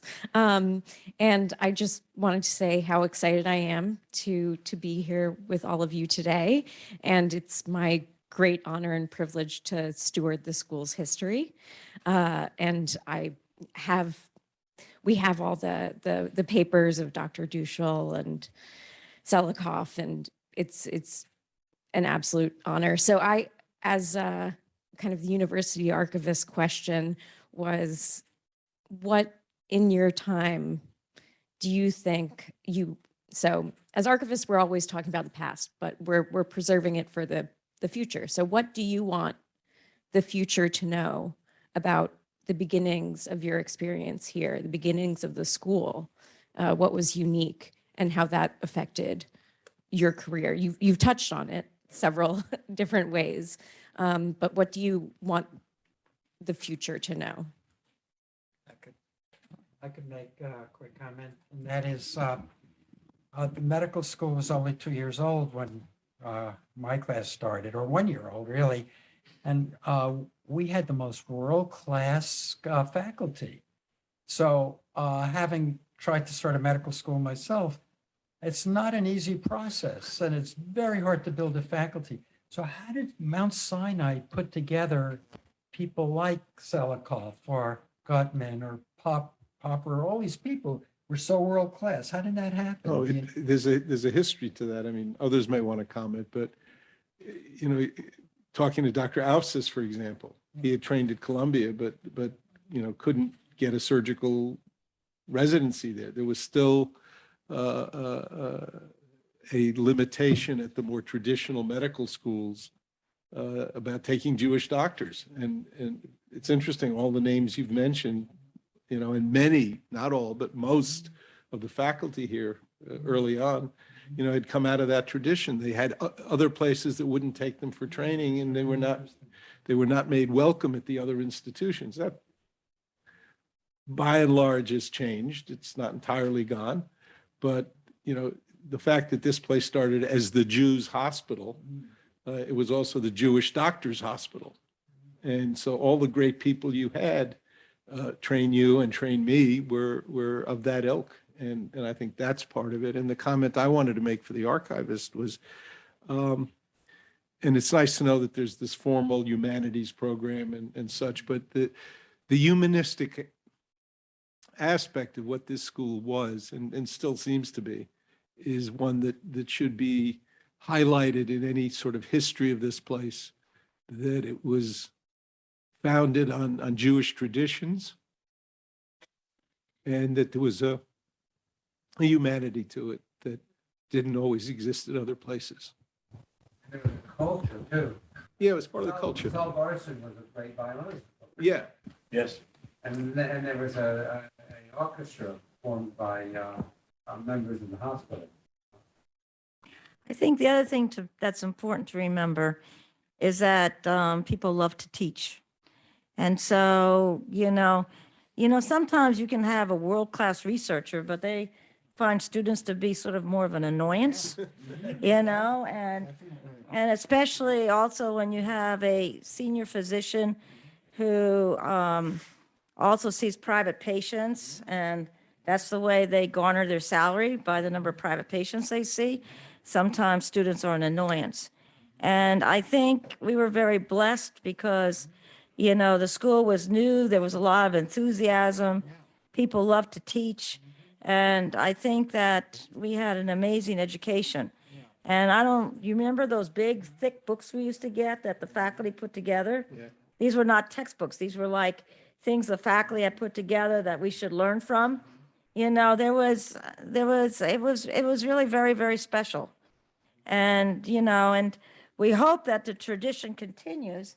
You know, I mean, the class now is much larger, but I know when my practice was still open, we used to love having third-year medical students come and precepting them because that's, you know, I received that blessing. I'd like to pass it on to other students as well. There's a history there as well that again, I'll be the only one that knows it from literally the first week of school. This school was open and there was an ABC grading system. We were talking about how do you get an honors grade. And if you got to remember the time, we started here in the fall of 1968. Think of what the world was like then. It was the Vietnam War. You know, our class put out the first yearbook. There's pictures of us as a class protesting the war, that kind of thing. But we walked in and we had a wonderful relationship with the then dean, George James, who was the first dean. Unfortunately, he passed away before we could graduate, which was really sad because he was, you know, he was the president of the institution, but he was also the dean, and he was really close to our class being the first one. But we had asked for two things. Those big books you got were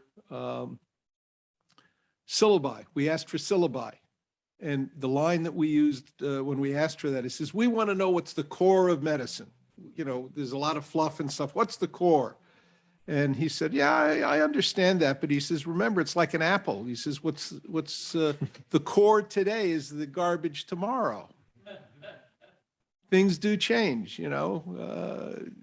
How do you treat hypertension that we heard about this morning? You know, we used to keep people with heart attacks in bed, not moving for 2 weeks. Now we get them out of the chair and walking the first day. I mean, things change, you know. You don't treat ulcers with milk, you treat it with antibiotics now. I mean, this is, you know, the core today is tomorrow's garbage. So there was that. So that's how we got syllabi. The other thing is we asked, you know, in those days, I mean, people forget there was this kind of history. When you started medical school, the dean of the school on the day one would look and says, look to your right, look to your left. One of the three of you will not be here at graduation. Sinai had the idea everybody should graduate.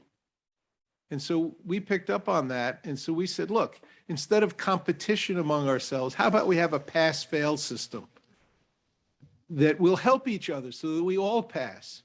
And that needs to be reflected. And that literally was changed from an ABC system that first week to a pass-fail system. And then they, you know, it was honors pass-fail for the clinical years. But this was a time of activism. And, you know, there really was a role for that 36 of us who started that first week in September of '68 to mold the early days of this school, and still 50 years later, it's still got some of those changes that we wrought that first week. Yeah, and I think that one of the, at least to me, one of the most important aspects has been the ability to maintain a close tie between the administration and the students. Have regular contact with them, and when they speak, we listen. We don't always do what it is that they'd like us to do, but when things like that come up, suggestions, recommendations, requests, sometimes even couched as demands, you try to hear the kernel of truth in what they're advocating for and then run with that, as opposed to a lot of other institutions where they don't, either the students have no access at all, or the access is really just one way, and it's not this great two-way relationship. So, yeah. One short comment. I know time is short, but over at what used to be St. Luke's Hospital, now Mount Sinai West, there's a woman named Norma Braun, who you probably know. And one thing I was struck by, I was over there not too long ago in honor of Ted Van Italy, who was one of Steve's mentors and a good friend of mine. I lived across the street from my summer house in Old Lyme, Connecticut, home of Lyme disease. That's my hometown. But over there, they have all these plaques and they have all these exhibits of people at that institution that made major contributions. And when we were here, there were so many great people, Burl Crone, I mean, Janowitz, You heard about Selikoff, Alan Guttmacher, any number of people. Those are people that should be honored because of their major contributions. Yeah. Yeah. Yeah. Luckily, we have phenomenal archivists who steward those histories. Yeah. And Saul Burson. He was a giant. He was a giant. Yeah.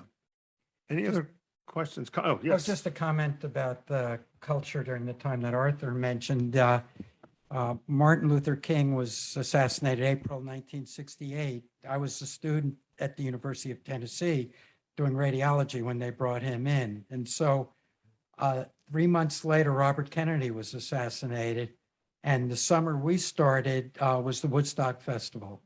It was an incredible cultural time, very intense, right? More than that, they were actually, it was a revolutionary time. And Yeah. one sensation was that we realized that the faculty was a little scared of us.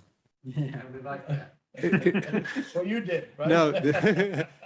You were an intimidating guy. The funny story was about that. On that very first week of school, we started on Monday. We had gotten in touch with the dean's office and met with him Friday morning. He invited the 36 of us who were the first year class up to his office for coffee and Danish at 8 o'clock in the morning before our 9 o'clock class. Word zipped around the hospital. The students were having a sit-in at the dean's office. It had been an invitation, thank you. You know, we were not storming the dean's office. And again, just as you said, David, you know, you don't give in to everything. One of the other questions that we asked of him, which he acceded to right away, with one exception, we said, we'd like to be on all the committees here. And he looked at us and he said, okay, there's like, you know, a bunch of committees. You can be on all the committees you want here, except appointments and promotions. That should stay a faculty-run committee. And somebody spoke up and said, well, why can't we be on that either? And he gave what I call the famous cookie jar speech. He says, look, I've got 10 cookie jars in front of you. You can have cookies out of 9 of them. You just can't have the 10th one. Isn't that good enough? And so we agreed, and APT, you know, stayed a faculty committee, but we served on all kinds of committees, the library committee, the animal care committee, the curriculum committee, et cetera, et cetera. Yeah, so it's. Can I just say something about Arthur? We all had lectures. Arthur was the only student who would fall asleep in the front of the auditorium while the guy was giving the lecture, and he would nod off it. And then the guy would ask Arthur a question, and he'd wake up, answer the question, and then start nodding off again. It was like he was famous in our class for doing that. Anyway. I think there was I'll stop there. there was a question from the, yes, sir. Yeah, I'm a member, Ron Podell, a member of the class of 71. Something that's unique about Sinai, or at least seemed to be back then, were the medical rounds, because we had 3 attendings. You know, there would be a cardiologist, a gastroenterologist, and maybe a hematologist, whatever. And they would argue with each other, as you guys have noticed. And it was very interesting. I went from there to a gentlemanly Southern school at Duke, and there it was sort of like, oh, you didn't read the article in the New England Journal of Medicine? So, I mean, that was just very special. Yeah, I agree with that. Yeah. And this was. Also, we had a yearbook, 71 had a yearbook too. Yeah. Oh, you did? Yes, yeah. and there's a picture of me sleeping in it. And this was the only hospital at the time, or the only, when we were house officers or students, was the only place that had rounds, attending rounds only 5 days a week. There were no, I mean, you still had rounds on Saturday and Sunday, but it was without the attendings, which most places had 6 and even 7 days worth of rounds. I don't know if that's still the tradition here. The other nice tradition, because, you know, there's 3 levels of trainees. First, you know, what we used to call interns, first year, second year, and third year. The third years ran the floor. The interns did all the work. The second years were superfluous, except for doing some of the teaching and taking night call every 3 nights. So the most important thing the second year resident could do is organize the Friday lunches. You hit up those 3 attendings for money, and rounds on Friday was with lunch. and you'd either get a deli lunch or pizzas or whatever, and you would have you wouldn't make bedside rounds so much on Fridays. You talk about the cases. I mean, it really was educational, but it was very gentlemanly over a nice lunch with the attendings and the students. And it was a nice way to sort of end the hardest part of the work week. And then, you might be on duty Friday night or Saturday or Sunday, but you were much more on your own. The other thing that really has changed, I mean, Kathy was talking about Dr. London in the ER. We had no attendings in the ER. We as interns saw the cases. If you had a question, you'd ask the resident. And if you really needed something, you'd call the fellow on call for that specialty. To call an attending, that's something that wasn't done. Now, attendings are, part of the life of an emergency room. Yeah. And I remember getting called in to Dr. London, who was a pediatrician, but ran all the emergency rooms. And he says, "Do you remember such and such a case?" And I, no. And he gave me a little fact. Oh yeah, it was like 4 weeks earlier. And he was really stern. And I thought, oh my God, what did I do wrong? And he smiled at me and he said, "You did everything right, but the system let her down, et cetera." My notes had been good. But the attendings, if you had to deal with an attending, it put the fear of, the Lord in you at times. Sure. So I'm going to end with the theme of food. Those Friday lunches became Friday bagel breakfasts. So when I was a resident here, the tradition became the attendings would chip in and rounds would be not at the bedside, in the conference room, bagels and all the trimmings. And that went on for years and years. And so dinner tonight also, since we're talking about food. No, not bagels tonight, for sure. But looking forward to seeing you all at the dinner reception tonight and then other events over the course of the week. Thank you very much to the panelists, to the audience. It was absolutely a pleasure to hear all these stories and reminisce with you together. Thank you. Thank you very much. Thank you very much. Thank you very much. Thank you very much. Thank you very much. Thank you very much.